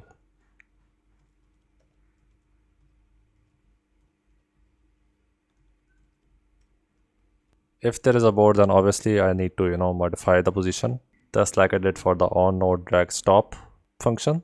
So I'll just do let, and I would grab that code. Where is the code?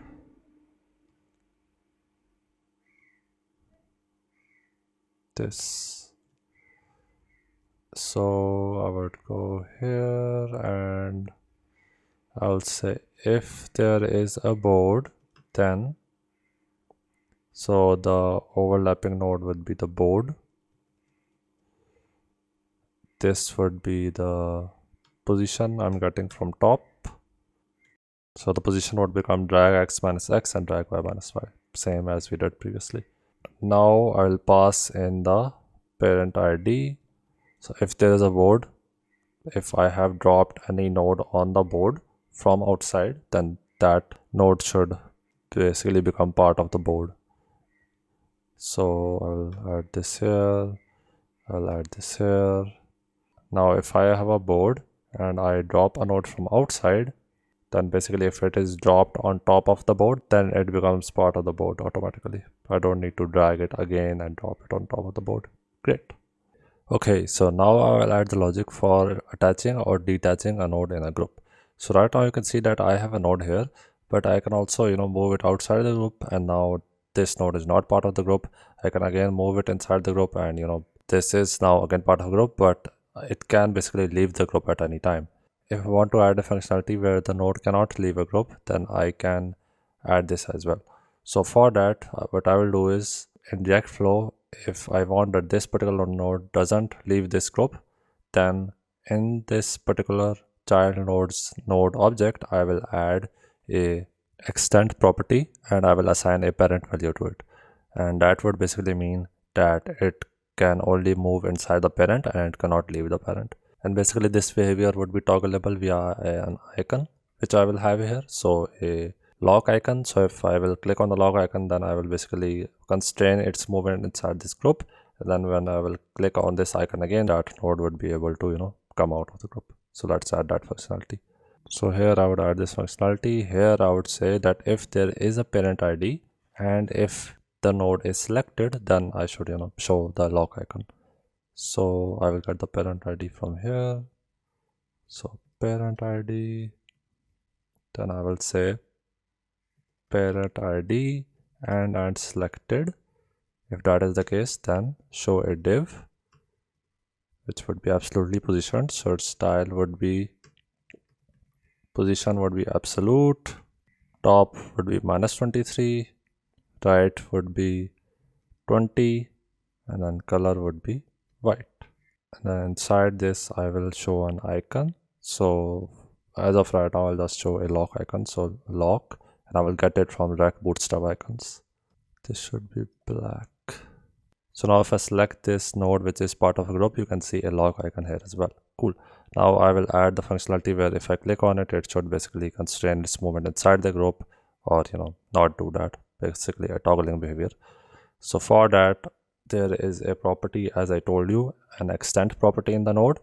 If that property is parent, then I will set it to undefined, but if that property is undefined, then I will set it to parent. So that is what I will do.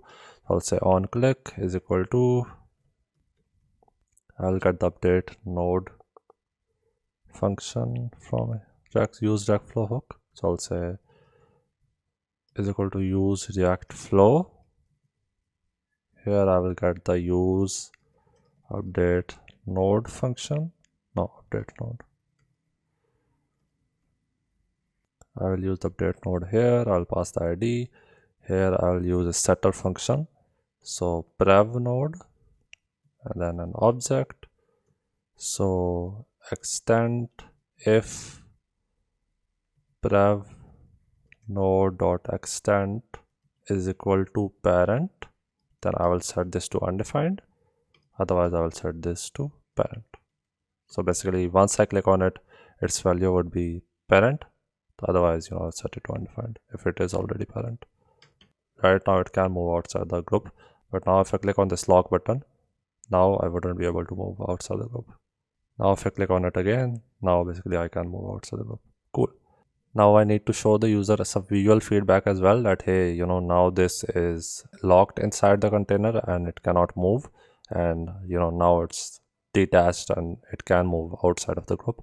So I want that when I click on this lock icon, it's converted into an unlock icon, and then when I click on it again, it gets converted to a lock icon. So for that, I will basically add a property in the data object, and then basically I will toggle it to true and false based on the value of the extend property, and I will use that to basically show different icons. So I'll go to the types file, and here I'll say is attached to group would be boolean. Okay, so here I will go and I will get the value from data. So is attached to group. When I'm doing that, I will basically update the data as well. So I'll say data, I'll spread the data, and I'll say this should be inverse of the previous value. Here I would say if is attached group is true, then show the lock icon, otherwise show the unlock icon. Now because the unlock icon is shown, that means that I can move outside the group. Cool. But if I click on it again, now it shows that this particular node is locked inside the group, so now I cannot move it outside. I click on it again, now it's unlocked, I can move it outside the group. Cool. Now I'll want to add the functionality of resizing of a node. So I wouldn't want to resize all these nodes, but since this is a group node and this group node can contain a lot of components, a lot of other nodes inside it, I would want that I can resize this particular group node. And basically what I would want is just like in ElectricalComponent, if I draw a rectangle and I select it, I am shown a resize handle, just like I implemented the rotate handle, where if I click on the node, then the rotate handle shows. So basically what I would want is I am shown some resize handles in this particular board component when I click on it and it's selected. So let's do that. It's very easy. So I'll go to the board component and I will import the node resizer component. So node resizer from X5 Flow React. And basically I'll pass some props. I'll say min width should be 200, min height should be 200, and I only want to show it when it's selected. So I'll just say selected and that's it. So now you can see that it's selected. If I deselect it, then the node resizer thing, resize handles go away. If I click on it again, you can see the resize handle, and I can use it to basically resize my group. Cool. Now I will like to implement contextual zoom. So contextual zoom is a phenomenon in which at a certain zoom level, I would want to hide the nodes which are present in a rect flow, and I would want to show some kind of placeholder in front of them. So what I want is, if there are items or nodes present inside a group and I zoom out too much, let's say the zoom value is 0.7 or something, then I want that there is a placeholder shown in this group and not the nodes inside it. The nodes outside the group will be shown, but the nodes inside all groups won't be shown, and a placeholder component would be shown. So this is some functionality which I want to add based on the problem I have. So let's do that. So first of all, I will make a placeholder component.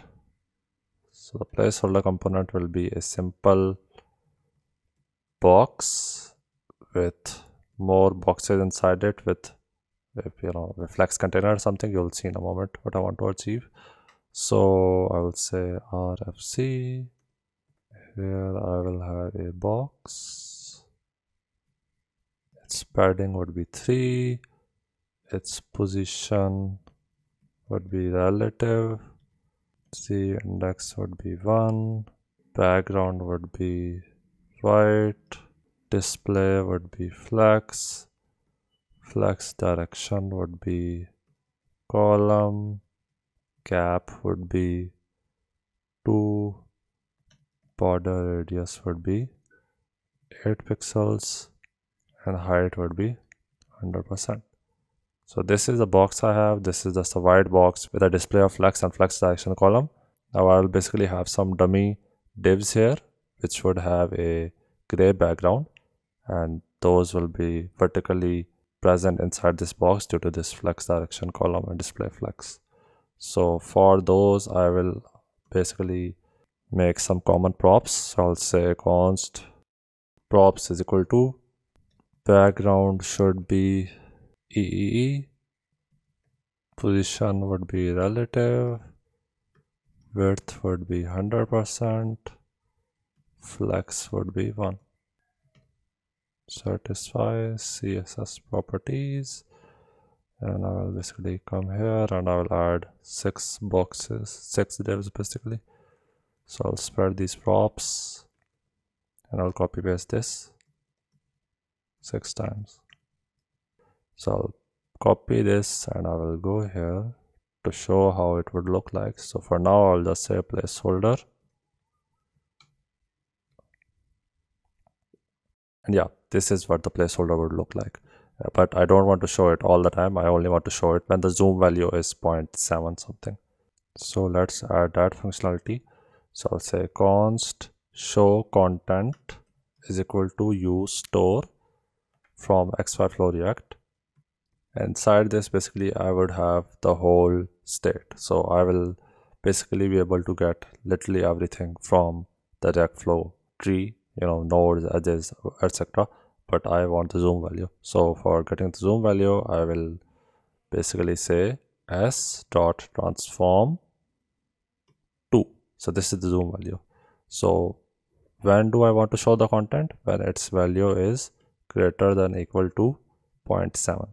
So when the zoom value is greater than equal to 0.7, then I want to show the content. So basically I will want to show the placeholder when this is false. So I'll say show content and placeholder. So right now the placeholder is not shown, cool. But if I zoom out a bit, you can see the placeholder, cool. Now there is another thing. If I, let's say, add this node to the group, I add this node to the group, and then let me like make a circuit. So yeah, now if I zoom out, you can see that I am able to see these nodes. What I want is, I don't want to see the nodes, I only want to see the placeholder. Also, while this placeholder is being shown, I don't want that I'm able to connect from outside, because that would be weird, that I cannot see the node but I am able to connect. Also, I wouldn't want that I am able to select these or drag these, etc. So I will basically add this logic. I will move this function outside in the utils file so that I can use it everywhere.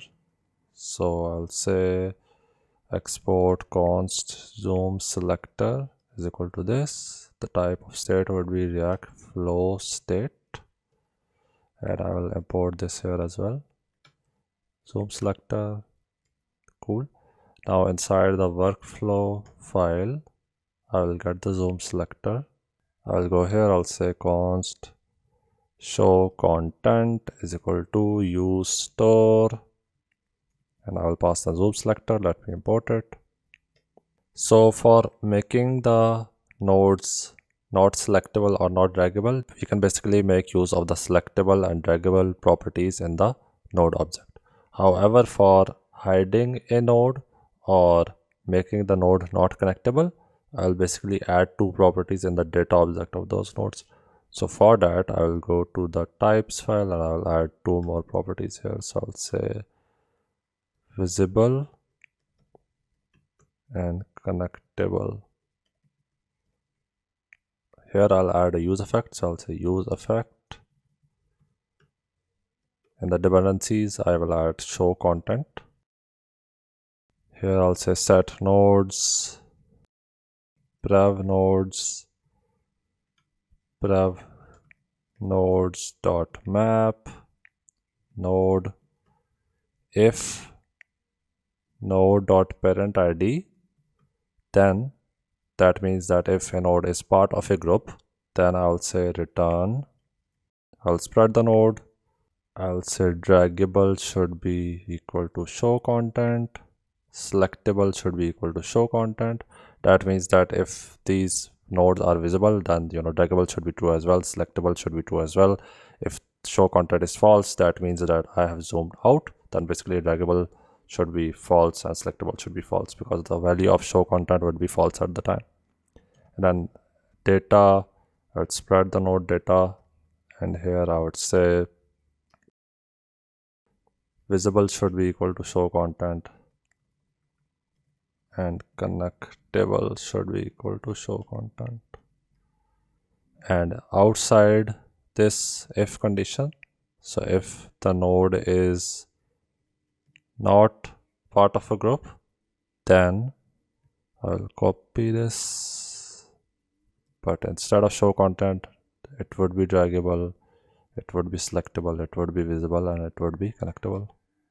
Similarly, inside the onNode drag stop function, in the if block where I drop a node on the board, I would want to add this same thing here. So I'll copy this and I'll paste it here. So if I drop a node on a group when I've zoomed out and the groups are showing a placeholder, then automatically these values should be assigned to the node so that it's not selectable, draggable, visible, and connectable. Cool.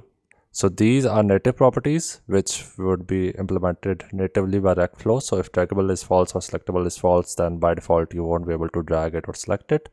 But visible and connectable, I will implement them myself. So I will go to the electrical component. Here I would get visible.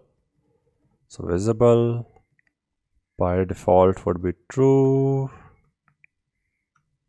and then connectable I will get it. So here I would say visibility, if it is visible then it should be visible, otherwise it should be hidden. And then for connectable, I will go to the handles and I'll say is connectable, then I'll copy this and I'll paste it here. Now if I have a group and I make a node part of this group and I zoom out, you'll see that a placeholder is shown and the nodes are not visible, and I won't be able to connect with them. You can see that the line is red. Also, I won't be able to drag them or something. I will only be able to drag the node, and I can zoom in again, and all the child nodes are present in the exact same position where they were previously. Also, if I make some edges, like if I make this edge and I make this edge, and if I zoom out, you will be able to see the edges, so you would know that this particular node is connected with some nodes inside this group. So that is cool as well. Now I would like to add key bindings. So first of all, I would like to add two key bindings. So one key binding should be if I select a particular node and I click on delete, then that particular node should be deleted. And then another key binding where if I select a node and I click on Ctrl D, then it should duplicate it. And then clicking on it subsequently should make further duplicates of that particular node. So let's implement that. So for that, I'll go to the workflow. Now I'll create a hook basically. There is a on key down prop in the workflow component, but that basically only works when you have selected a node. So for functionalities like deleting a node, etc., which I am about to implement, that prop is okay. But for functionalities which I will implement later in this course, like history features like undo redo, that isn't feasible, because most of the times if you are implementing undo redo, you wouldn't have a node selected. Also, undoing and redoing would remove the selection, because maybe if you undo, the node would be deleted. So undo redo functionality wouldn't work with that particular prop. So basically I'll add my own functionality. So I'll make a hooks folder. I will go here, hooks, here I'll add a hook, use key bindings. This would return null. Okay, so here basically I would add a use effect, and inside that use effect I will basically add a key down event on the document, and I would basically remove that event listener when I would unmount. Here I would add a use effect. Inside this use effect I will add a function handle key down that would give me the keyboard event. So keyboard event, here I would say document.add event listener key down, and handle key down would go here, and here on unmount return I would remove the event listener.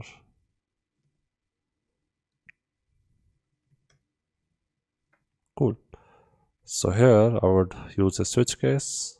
So I'll get the key, const key is equal to e dot key dot to lowercase switch true. The first case would be key is equal to delete.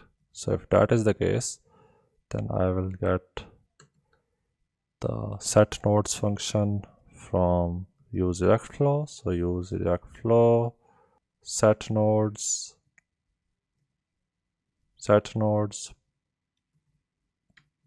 prev nodes.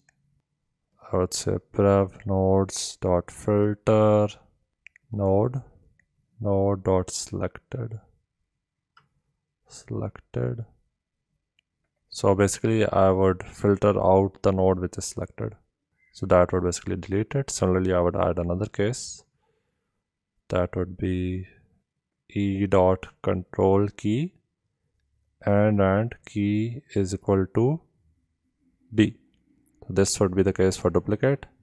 Let me add a break here. Similarly, let me add a break here.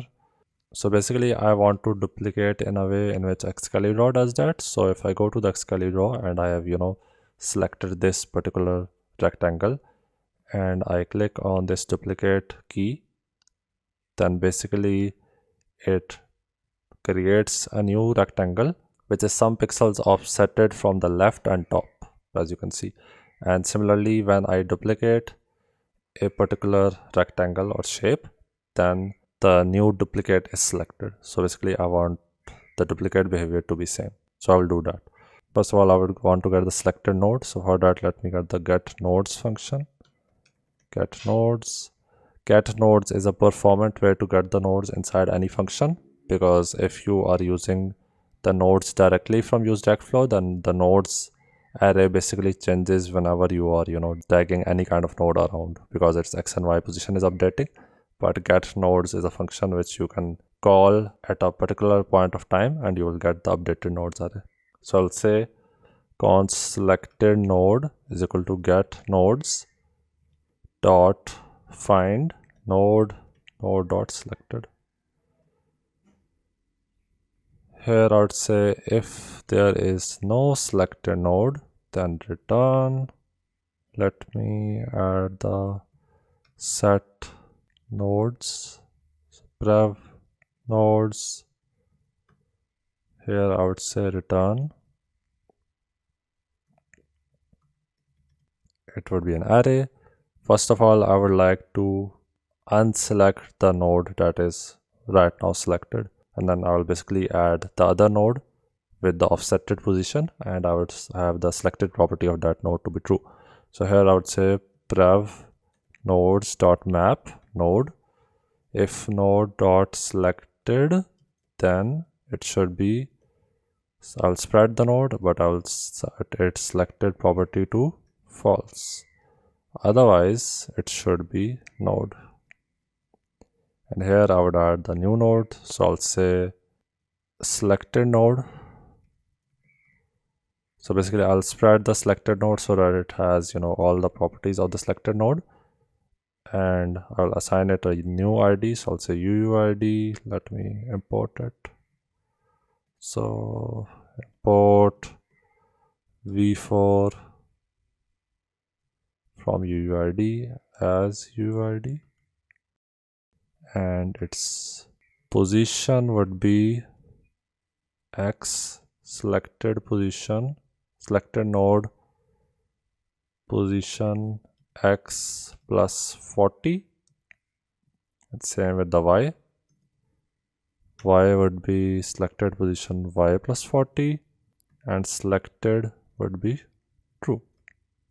Now I have to use the hook in the workflow file, so I'll go here and I'll import this here.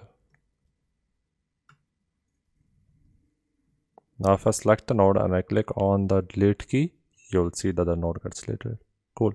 Similarly, if I have a node and I click on Control D, you'll see that it gets duplicated, and similarly I can click on Control D again to duplicate it, and the new node gets selected. Cool.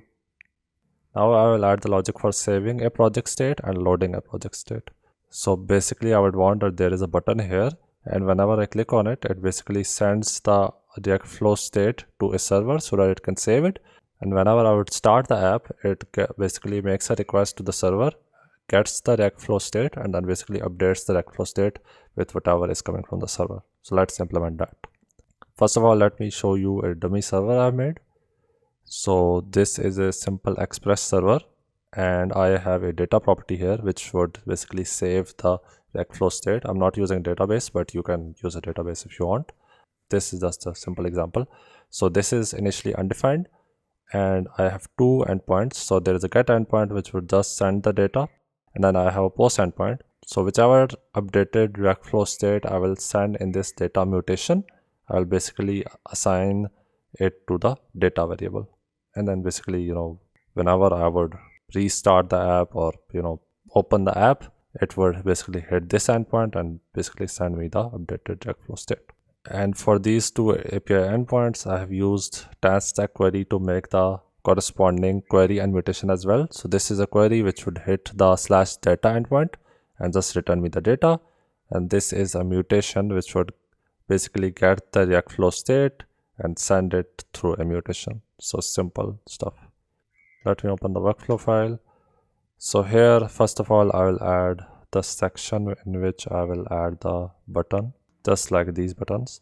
So I will go to the panel, and here I would copy this, and I would paste this here.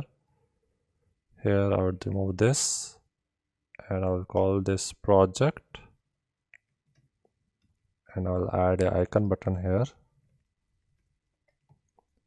and it would have an icon of a floppy disk to show that it would save the project, and an area label would be save, its size would be XS, and on click it would call the onSave function. So I'll copy the onSave and I will make it here. So const onSave. So basically this would just send the React Flow state in the mutation. So let me use the mutation. So I'll say is equal to use update data. Here I would get the mutation. So mutate async save flow. So how will I get the current React Flow state? I will get it from the React Flow instance. So for that I will have another state, rf instance set rf instance is equal to use state. Then it would be of type React Flow instance node edge or null. So it's this would be the type. The initial value would be null. I would assign the type here. Let me import this, and I'll pass this set rf instance in the on init function in the React Flow component. So here I would say on init, and I'll pass this. Cool. So when this workflow component would be initiated, so basically this setter would be called, and I would get the React Flow instance. From the React Flow instance, I can basically get the current information about the React Flow instance, which would be, the nodes array, the edges array, the viewport information like the current X, Y, zoom, etc. In the onSave function, I'll say if rf instance. So if the RF instance has been set, then I'll say const flow is equal to RF instance dot to object, and then I'll say save flow state, and I'll send in the flow, save flow. So this is basically me sending the object to the save flow mutation so that it can send it to the backend. Now this to object basically gives us the Reactflow JSON object, and this Reactflow JSON object is of the type nodes, edges, and viewport. So this to object function is giving us an object where we would have the nodes array, the edges array, and the viewport. And the viewport is basically x, y, zoom. So wherever we have dragged our viewport to, those would be the x and y values, and whatever the zoom value is. So these are the values which would be present in the object we would get from the toObject function, and basically I will be sending it to the backend. I have the server running, so let's try that. So I will go here and I would open the networks panel, and if I click on it now, you will see that a data mutation has been sent, and here I have sent, there are no edges right now, so the edges array is empty. Then the nodes array, because there are 3 nodes right now, and the viewport, so x0, y0, zoom 1. I haven't really zoomed in or out. Also, I haven't moved the viewport, so x and y are 0. Let's try adding some different stuff and see what changes are present in the object which we are sending to the backend. So I will create 2 edges, and I will zoom out a bit, and I will move the viewport around as well. Also, I would add a new node. So now if I click on this button, you will see that the data object has got some new information. So there are 2 edges now in the edges array. There are 4 nodes in the nodes array, and the viewport has been changed as well. So now x and y values are not 0, 0 because I moved the viewport, and then the zoom has a less value as well because I zoomed out. Cool. Also, let me add a spinner icon here. So when I click on it while the mutation is going, I want to show a spinner icon here. So I will get the is pending from here. So is pending, and here I would say if is pending, then show a spinner icon from Chakra UI, and size would be XS. So now if I click on it while the mutation is running, I can see a spinner. Cool. Now I would like to run the query initially when I start the application, so that it can basically load the state with the updated information and not, whatever this is. So I will go here. I would get the mutation, so I'll say const use data. I will import it. This would be React flow state. So here I would add a use fact. So when React flow state comes,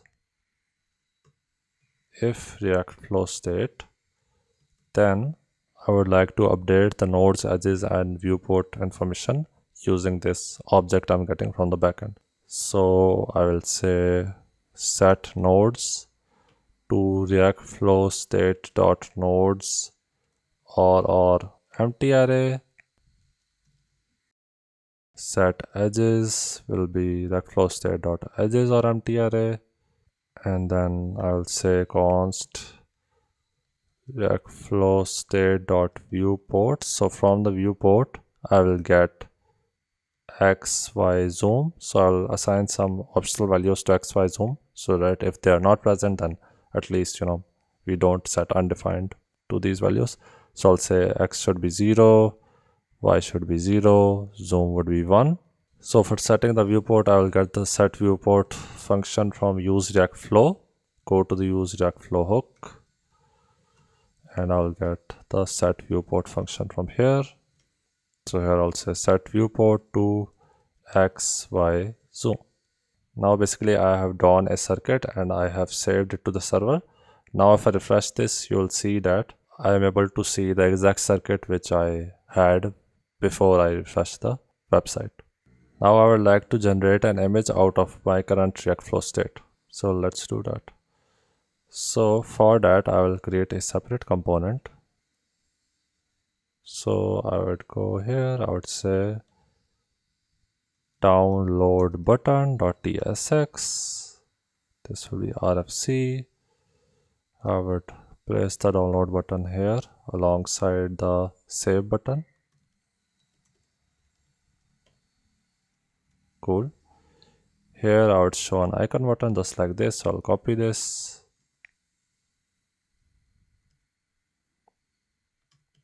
I'll import the icon button. This would be download. The icon would be download. And this would be on download. So I'll copy this. Const on download is equal to. So basically the way I will do this is I will use the HTML to image library to get the HTML tree from the DOM and then basically convert it into an image.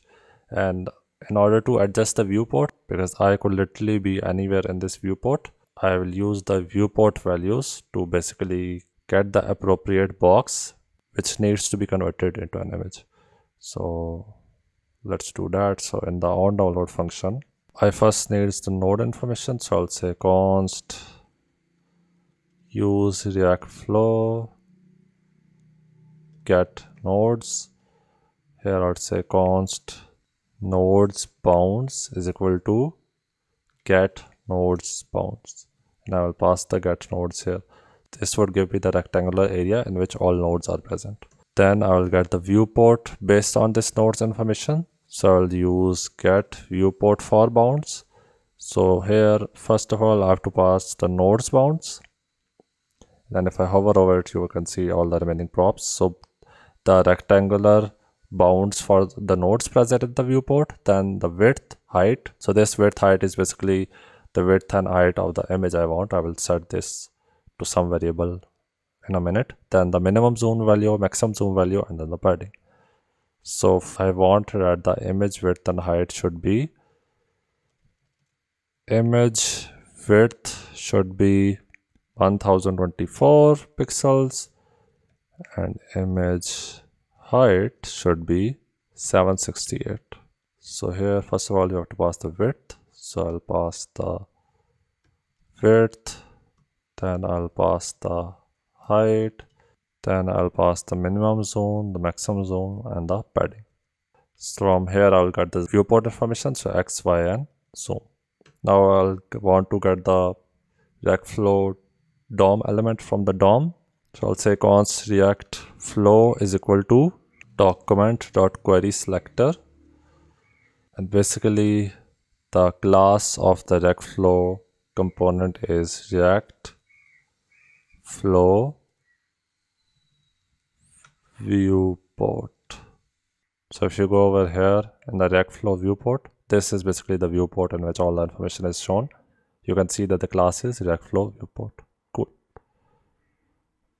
So I'll get this element. If this element is not present, then I want to return. I do not want to do anything. And then I'll use the toPNG function from HTML to image. So I'll pass in the DOM element. Then I'll pass in some options. Let me assign it a type. So this would be HTML element. So background color right now would be white. Width would be image width. Height would be image height. Style would be, width would be, I have to pass a value as a string. So that is why I've used the doublet string. So I'll say image width. Let me copy this. This would be image height. This would be height. And then transform. So based on the viewport, and the viewport would be based on the nodes which are present, etc. I would want to basically generate an image which is being translated or moved based on the X and Y values of the viewport, and its scale is basically based on the zoom value of the viewport. So I'll say translate X pixels y pixels, and scale would be zoom. So x and y zoom are coming from the get viewport function. This is the current viewport. And yeah, and then inside this, then because this is a promise, I would basically pass in a function download image. So let me make this function. So here I would say const download image. So this promise would basically give us a data string. So I'll say data URI, data URL string. I will basically create a link element using document.createElement. I'll set its href to data URL, and then I will basically click on it using JavaScript to download the image. So I'll say const a is equal to document.createElement a dot set attribute. I'll want to set attribute. The download attribute is basically the name of the file when it would be downloaded. So I'd say reactflow.png. You can set it to anything else if you want. Then I would want to set the href attribute. So that would be href and then data URL. And here I would just say a dot click. So now I have a download button. If I click on it, then an image would be downloaded. If I open it, you can see this image right here. Now there is one issue because I have used a gradient edge. That edge won't be visible. If you want to have this download image functionality, then what you can do is you can go to the edge component and you can have a normal stroke, like let's say stroke yellow. Now if I download the image, you will see that the edges are visible. Now I want to add the functionality of light mode and dark mode. So I will add this functionality using TheStand. So TheStand is a global state manager, just like Redux, etc., but it's very simple to use. Also, it's recommended by Reactflow. So if you want to like implement anything globally, that is recommended by Reactflow as well. Also, it has very light overhead. So what I would want is I would want to have a button here, and when I click on it, I want to enable dark mode, and I want that every other component's colors, like this is black. If dark mode is enabled, obviously black on black would be weird. I won't be able to see it. So when that is the case, then I want to change all the components colors to black, etc. So first of all, I would want to have a icon button on the top left. So for that, I will add a panel in the top left. So I'll say panel, its position would be top left. Here I would have an icon button. This icon button would have an icon which would be, for now, just the sun, and its area label would be light dark mode. Its size would be XS, and then on click would be a function which would be empty for now. So now you can see an icon here. Cool. So first of all, let me implement the stand store. So I'll make a store folder here. I will go here. I will create a folder store, then an index.ts file. Here I would create a basic the stand store, and that would only have a property is dark, which would be toggleable. So either true or false, and then a function toggle mode, which would basically toggle that value. So I'll say export const use dark mode is equal to create, and here I'll pass the type. So I'll say interface mode is dark would be boolean, toggle mode would be just a normal function. Here I'll pass the type, and here I would get the set. Here I would say is dark should be by default initially false, and then toggle mode would basically toggle the value of is dark. So it would be set state is dark should be opposite of the previous value, which would be state.isDark. Cool. So I would copy this, I would come back to the use workflow hook, and I would come here.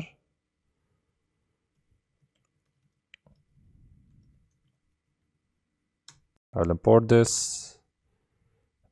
Here I would get isDark and toggle mode. So toggle mode would go to the onClick handler. Where is it? Here. Using the isDark, I would show different icons. So if isDark is true, then I want to show the sun icon, otherwise I want to show the moon icon. And for the color scheme as well, if isDark is true, then I want the color scheme to be orange, otherwise it should be black alpha. So if it's a moon, the icon should be blackish, and if it's the sun, that is, if isDark is true, then it should be orangish. So right now I've got two icons, and you can see the icon toggling here. For all the React Flow related stuff like the background, the React Flow plugins like the control plugin, etc., there is a light mode, dark mode prop inside React Flow component which you can pass, and the dark mode would be enabled automatically. You won't have to pass any normal styles, which is cool. For all the other components, I will have to add styles. So first of all, let's add the native implementation. So I will pass a prop color mode. If isDark is true, then it should be dark, otherwise it should be light.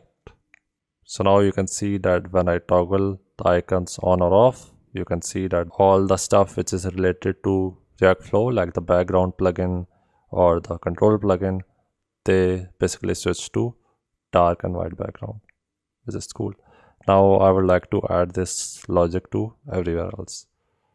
So basically it's simple. I would just get the isDark value from the use dark mode hook in every component, and I will basically add condition that if it's dark, then it should be white, otherwise it should be black, because right now I've used black literally everywhere.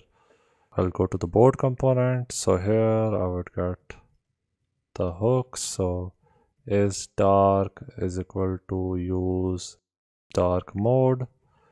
So I'll say that let color is equal to black. I've used black here and here, so initially color should be black, but if isDark, then color should be white. So I'll replace the color here and here. So I'll say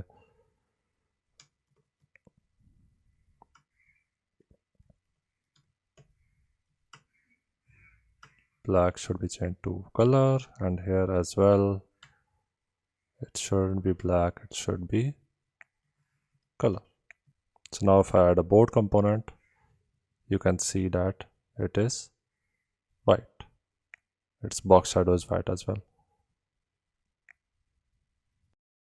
Similarly, let me do it for all other components, and I will get back to you after that.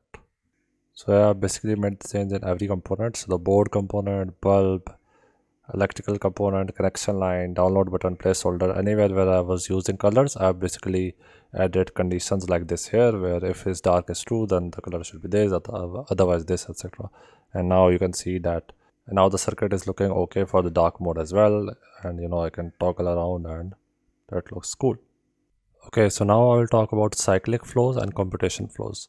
So in this particular example, I have got a circuit, as you can see here, and it is closed, and this bulb component has got an icon which you can see here, and it has got an is on pop. So if is on pop is true, then you can see that its color is yellow, and you can see this SVG animation as well.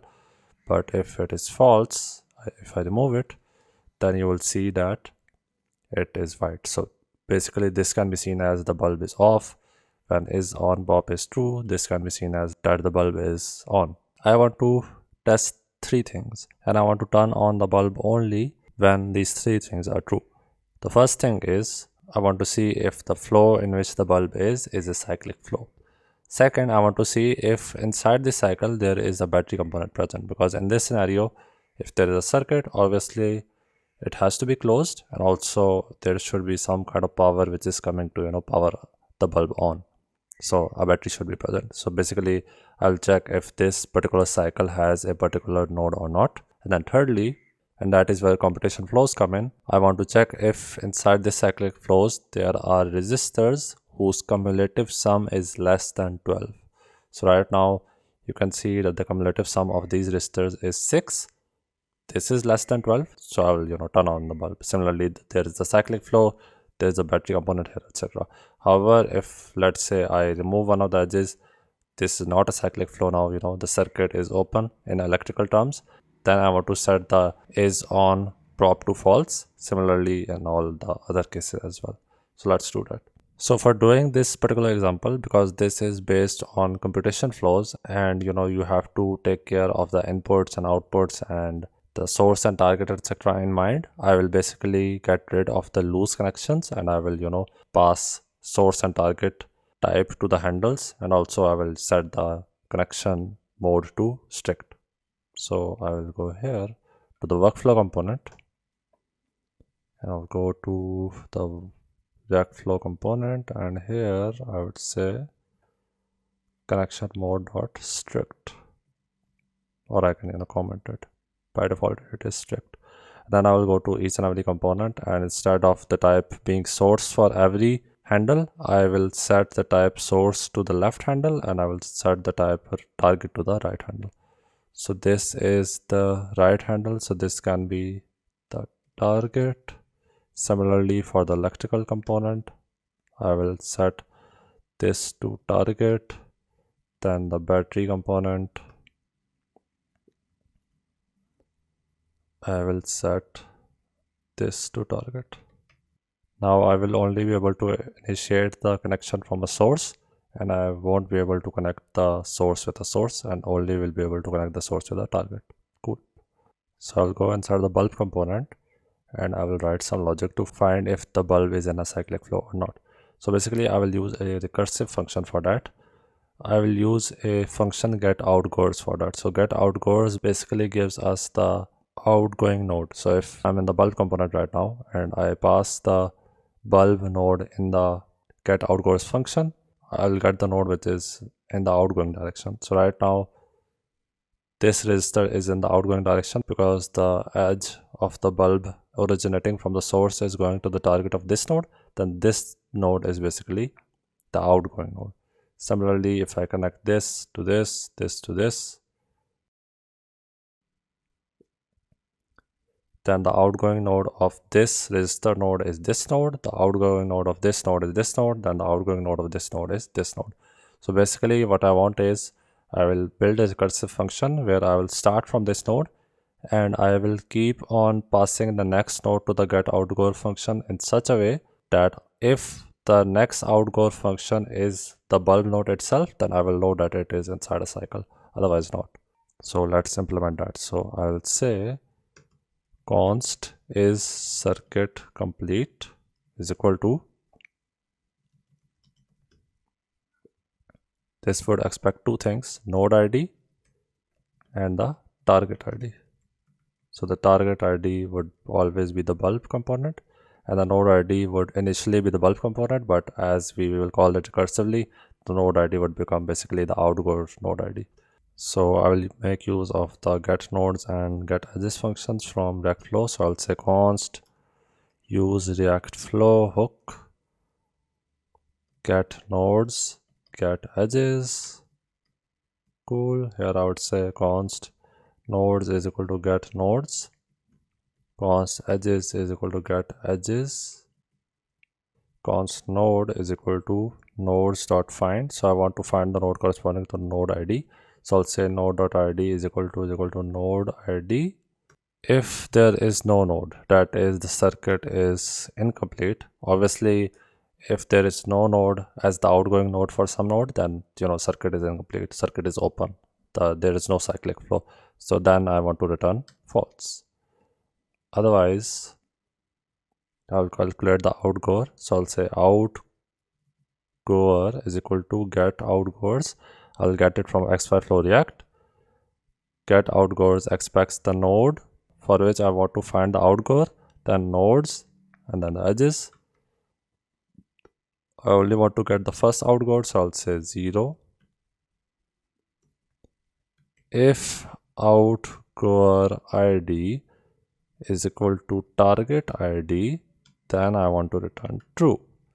So if I'm basically calculating the outgoer of the bulb and it goes from here and here and here, and a node comes where the outgoer ID is equal to the target ID would be the bulb ID, then that means that it is a circle. So then I would return true. This means the circuit is complete. And here I would return is circuit complete again, and the node ID would become the outgoer ID, and then the target ID would remain the same. Let me add a return type here, boolean. So first of all, I will pass in the bulb ID here and here. Here I would get the node for the bulb. If there is no node, then return false. That is, the bulb is not connected to anything. Here I would like to calculate the outgoer of a node. So if the outgoer ID is equal to the bulb ID, then it would return true, but obviously that is false. So then it would pass in the outgoer ID here and the bulb ID here. So outgoer for this case is this register. Then in the next condition, it would try to find the node corresponding to this ID. If there is no node, then it would return false. Same thing here, it would try to find the next outgoer. If the outgoer ID is equal to the target ID, which is the bulb ID, then it would return true. Obviously that won't be the case because the next outgoer is this. Then it would run for this. Then the next outgoer for this component is the bulb. So then it would return true. And that means that the flow is complete and there is a cyclic flow. So let's use that. First of all, let me make a state. So I'll say const is on, set is on is equal to use state. Initially it would be false. Is on would go to this prop, and set is on would be, I'll create a use fact.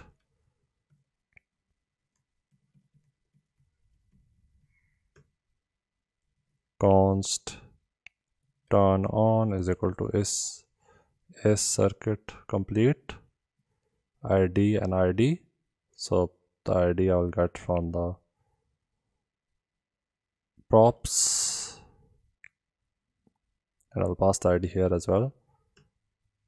And I would say set is on is equal to turn on.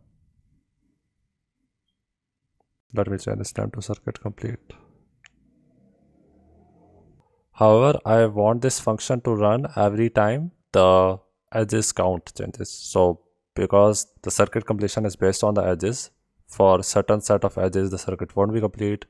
When I draw all the edges of the circuit, then the circuit would be complete and it would be a cyclic flow. But when I would remove a edge, then it won't be a cyclic flow, etc. So I want to calculate this. I want to check if the flow is cyclic every time the edges count changes. So for that, I will basically subscribe to the edges count. So I'll use the use store function to basically subscribe to the edges length. So I'll say const edges length is equal to use store. I'll get it from Flow React, and here I have to pass a selector. So I'll say const store selector is equal to state, that would be of type rec flow state, and this would return edges length, which would be edges dot length or 0. So this would be state dot edges dot length, and I'll pass the store selector here. Cool. So I want this thing to run every time the edges length changes. Cool. So right now you can see that the bulb is on because it is a cyclic flow. If I remove this edge, then it turns off. Cool. If I now again make the edge, it turns on. So this thing is working. I am able to calculate a cyclic flow. Cool. Now the next thing I want to do is I want to see if a battery is present in a cyclic flow or not, because as far as the current scenario is concerned, in a circuit, a bulb will only turn on if there is a battery node present, if there is a battery present. These things cannot power a bulb. So technically it shouldn't turn on. So let's add the logic for that. So I'll go here and just like this I will make another function. So I'll name this is battery present, and it would be similar but with a slight change. Here I would return false. So if the outgoer ID is equal to the target ID, then I would return false. Basically that would mean that I started from the bulb and I found the outgoers of the circuit and I came back to the bulb, but I didn't find the battery. So that means that I should return false. If however the outgoer type is equal to electrical component type dot battery, then I should return true. The rest is the same. So I'll copy this, and here I would say const battery present is equal to is battery present id, and I'll say and battery present. So if the circuit is complete and a battery is present, then it should do that.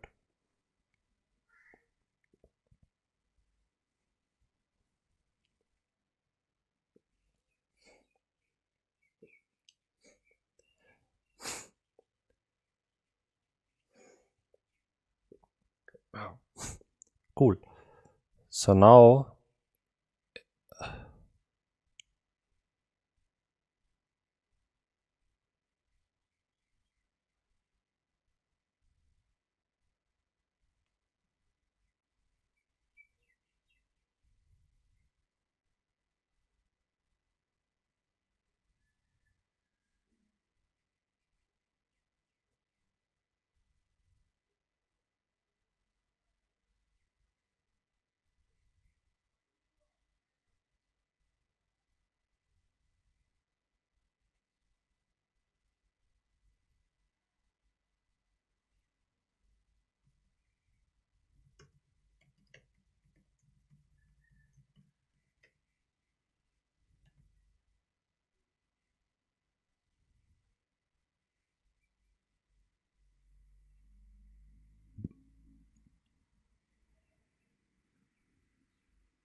this should be is battery present, my bad. So now you can see that it is the same circuit, but now the bulb is off. So basically we have to connect it to the battery. So I'll get the battery node, then I will remove this connection, and I will remove this connection as well. I will connect this to this handle, then this to this, and I'll connect this to here, and now the bulb will glow because now there is a battery node present. Cool. Now the third thing is computation flows. So basically the value of the resistors, this component, is in the data object. First of all, I will get the IDs of all the resistors which are in the cyclic flow, and then using the use nodes data hook, I'll subscribe to the data object of these components so that every time it changes I can calculate if it is more than 12 or less than 12. If it is less than 12, then the bulb should glow, otherwise it should turn off. So basically that is the computation flow part of it. So let's do that. So I will first of all write a function which would get all the resistors of this cyclic flow. So this would be called get circuit resistors. This would have the params node ID, target ID, and components, which would be a node array, and I will also return a node array here. So let me know this. So if there are no node, then I would just return the components. If outgoer ID is equal to target ID, that is the whole cycle has completed, then I would again return the components. I don't want to do anything else. However, if outgoer data type is equal to electrical component type dot resistor, then I want to do components dot push outgoer, and then here I would pass the components. Let me replace this, and it would have an initial value which would be empty array. So basically it would start from the bulb, and then if there is no node present in front of it, If there is no outgoer node present for a node, then it would just return the components. Similarly, if the outgoer ID is equal to target ID, that is, all the recursive functions have ran and I have again come back to the bulb component, then I would again return the components. I don't want to do anything further. And if the outgoer data type is equal to register, then I want to push it in the components array. And basically I will pass the components array again, and basically this would give me all the registers of a cyclic flow. Using this registers array, I will get the IDs, and then I will use the use nodes data hook to subscribe to the data of these register components. So first of all, let me make a state. So I'll say const node IDs set node IDs equal to use state. It would be empty array initially, and then here I'll say components data is equal to use nodes data, and then I'll pass the node IDs here. So first of all, I want to make a use effect which would set the node IDs based on the registers I will get in the circuit. So I will say const registers is equal to get circuit registers. I'll pass in the ID and the ID again. Here I'll say set node IDs registers dot map register dot ID. Let me assign the type here. So type would be string array, and I want this logic to run every time the node's length changes. So I will go here and I would subscribe to the node's length as well. So here I would say node's length, this would be nodes, and here I would get the node's length from here. So I'll pass it here, and I also want to calculate this when edges length changes. Similarly, I would add the node's length here as well, and then I will add the components data here. Basically now I will add the logic where I will check if the cumulative values of all the register nodes is less than 12 or not. So I'll say const total value is equal to component data dot reduce ACK register 0. Here I would return ACK plus register data value or 0 as number,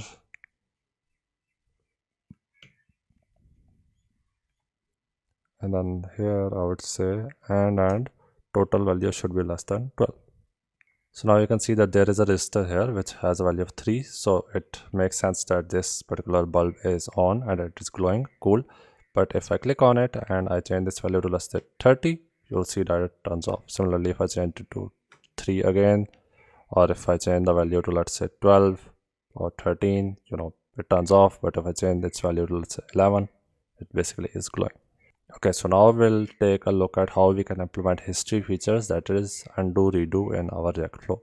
For that I will go to the hooks folder and I will build a hook. So I'll say use history.tsx.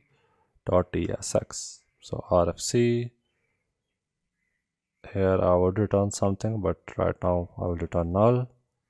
Concept of history is pretty simple, I don't have to explain it.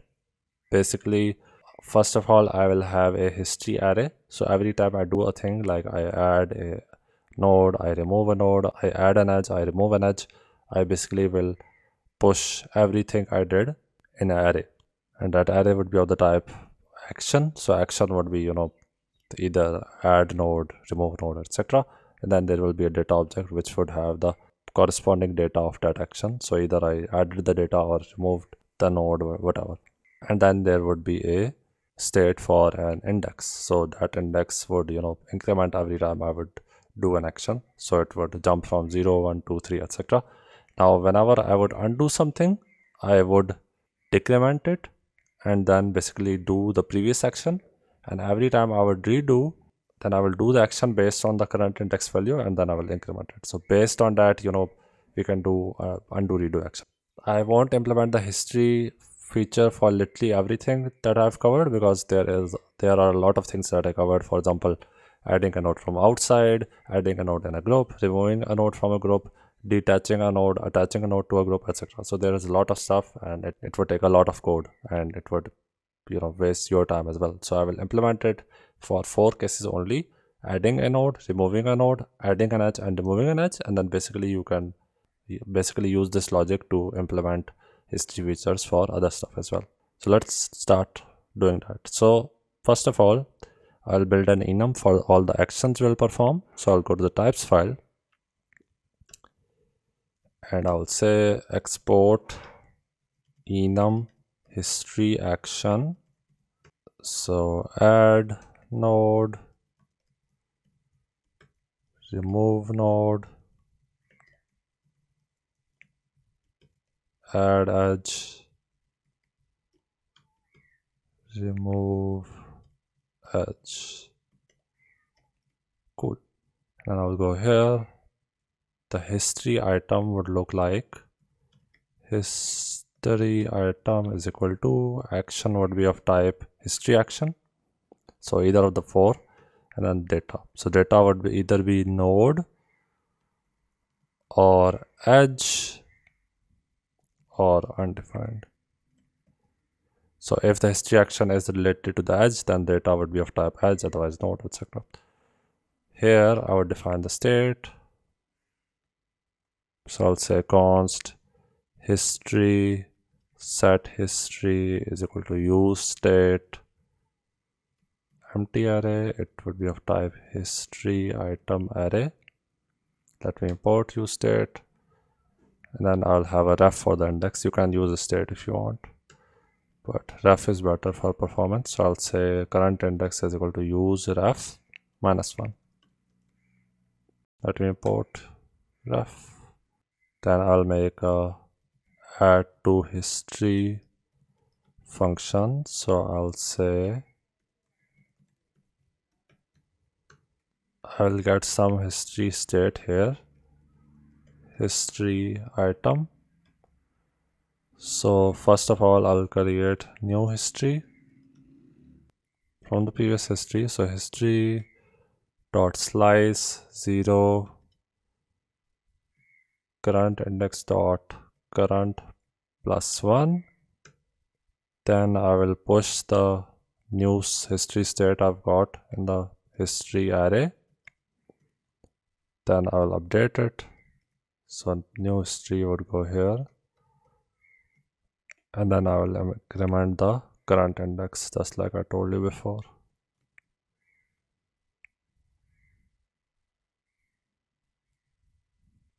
So let me get the set nodes and set edges functions from Reactflow, because I will basically add all the functions for adding nodes, deleting nodes, etc.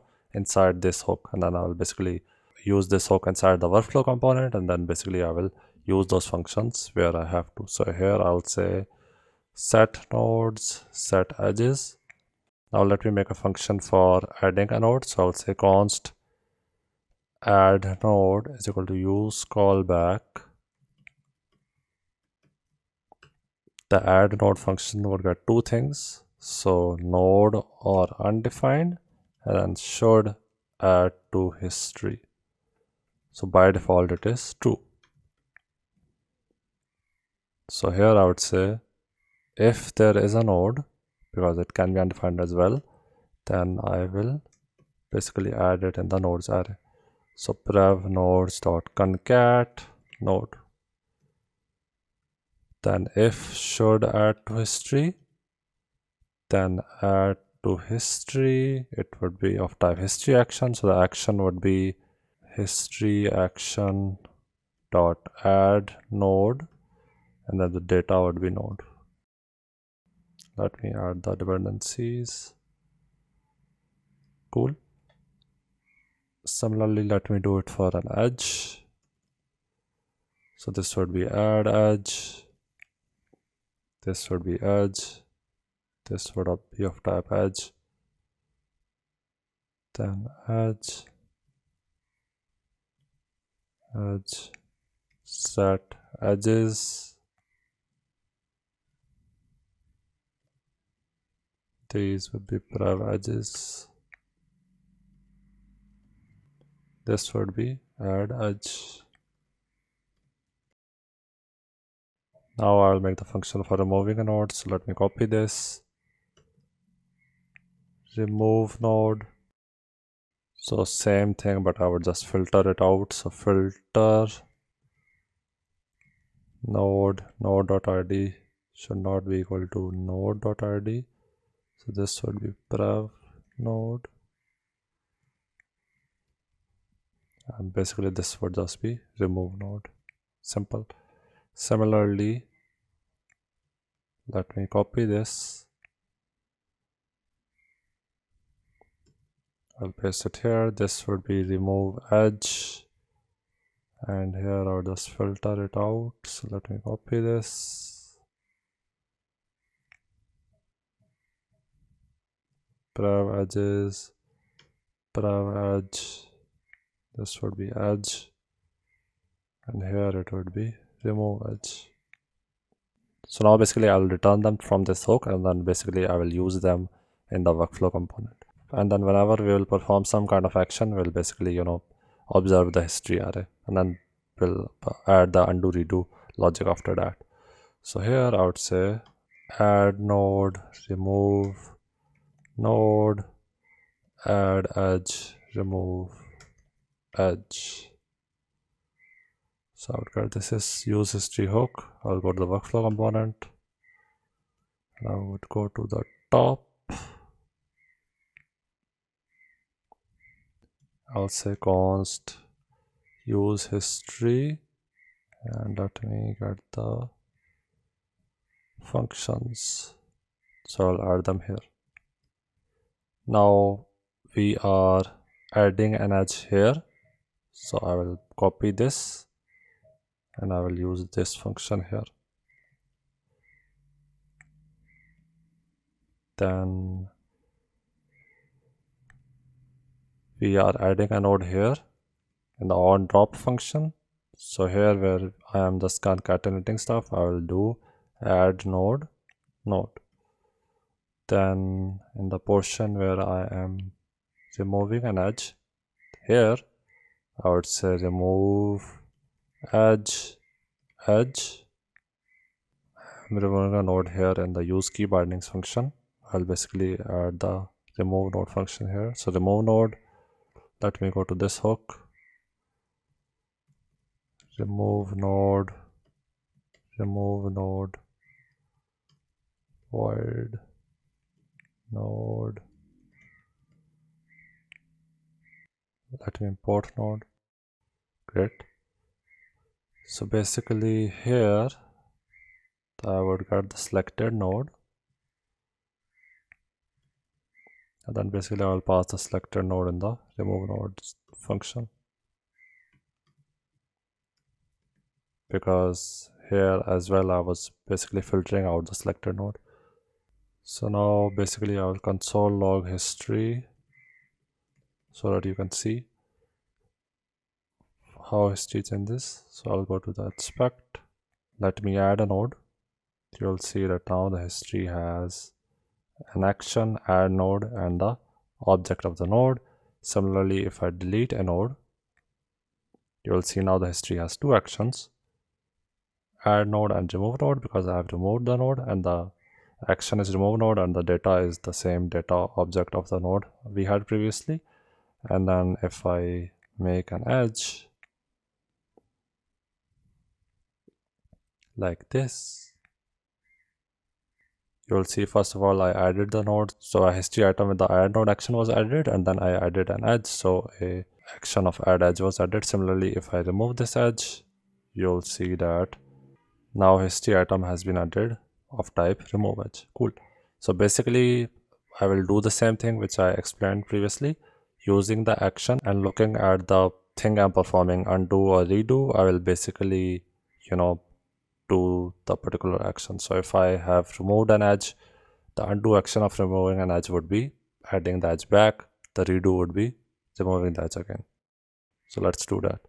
So basically I will add the undo redo stuff in the use key bindings hook. So basically just like I press delete and I delete the node, I click on Control D and I duplicate the node, I will basically add two more key bindings. So Control Z would undo and Control Y would redo. I would basically add the undo redo functions here, then return them from here, and then basically I will use them here in the use key bindings hook. So let's add the undo redo functions. So I'll say const undo is equal to use callback. First of all, I'll see if I can undo or not. So can undo is equal to current index dot current greater than -1. So right now the initial value of the current index ref is -1. So if its value is more than -1, that is the current index is incrementing, then I can undo, because undo would basically decrement this index. So if it is more than -1, then I can undo. So can undo, then if can undo, then I want to do the undo stuff. Then I will get the action in data from history current index or empty object dot current. So whatever the current index is, I want to get the history at that particular index. Then I will use a switch case. So switch action case history action dot add node break. Similarly, let me copy it and paste. So this would be add edge, this would be remove node, this would be remove edge. So here in the add node, I'll just call remove node because I am undoing the action. If I have added a node, in the undo I will remove the node. So here I would just pass the data and I would pass false. So data as node. So why am I passing false here? When I would call this remove node function or any other function, I have a boolean here. So I want to update the history stack when I'm actually performing the action in the rec flow, but I don't want to update the history stack when I'm updating something via undo redo. That is why I passed false here, so that it doesn't update the history stack. So similarly, I would copy this, and in the remove node, this would be add node. In the add edge, this would be remove edge, so the opposite. And then in the remove edge, I would add the edge back. Simple. Let me add the dependencies. Similarly, let me copy this and I will paste it again. This would become redo. So here can redo. So I will be able to redo if the current index is less than history.length -1. So I would add the can redo here. I forgot to add one thing here in the undo. I have to decrement the index as well. So I will go here and I would say minus is equal to 1. In the redo case, it's the opposite. We have to do it before. So I'll add 1 here. In undo, I decremented it after I got the history action from the current index. But here we will increment it before I will get the history. So the rest of the stuff would be slightly different. So for add node, I will add a node again. For remove edge, I will add edge. I will do the opposite of undo basically. For remove node, I would remove node. For remove edge, I would remove edge. Cool. So I will now return undo redo from here as well. Then I will go to the workflow. I will go to the use history hook. And here I would get undo redo. Then I would go to the use key bindings hook. Here I would pass undo and redo. So I would go to the use key bindings. I will add the types. So undo, redo. Here undo would be of type just an empty function which returns void. Similarly, that would be the case for redo as well. Then I'll add the undo redo as dependencies here. And here, let me copy this. Key is equal to e.control key and z. Then I will call the undo function. Otherwise, I would call the redo function if y is pressed. I made a mistake here, my bad. Similarly, for remove edge, this would be not equal to id. Cool. So now if I add two nodes, then I create two edges. Now if I click on Ctrl Z, you'll see that the edges disappear, the nodes disappear. If I click on Ctrl Y, you'll see that the nodes appear and then the edges appear in order. So that is how you can implement history features in React Flow. So this is it from this course. I put a lot of effort into building this course for you guys, so I would really appreciate if you would like the video and share it with your friends and subscribe to the channel, because that would motivate me to put more content for you guys. As always, keep supporting and I'll see you in the next video. Bye.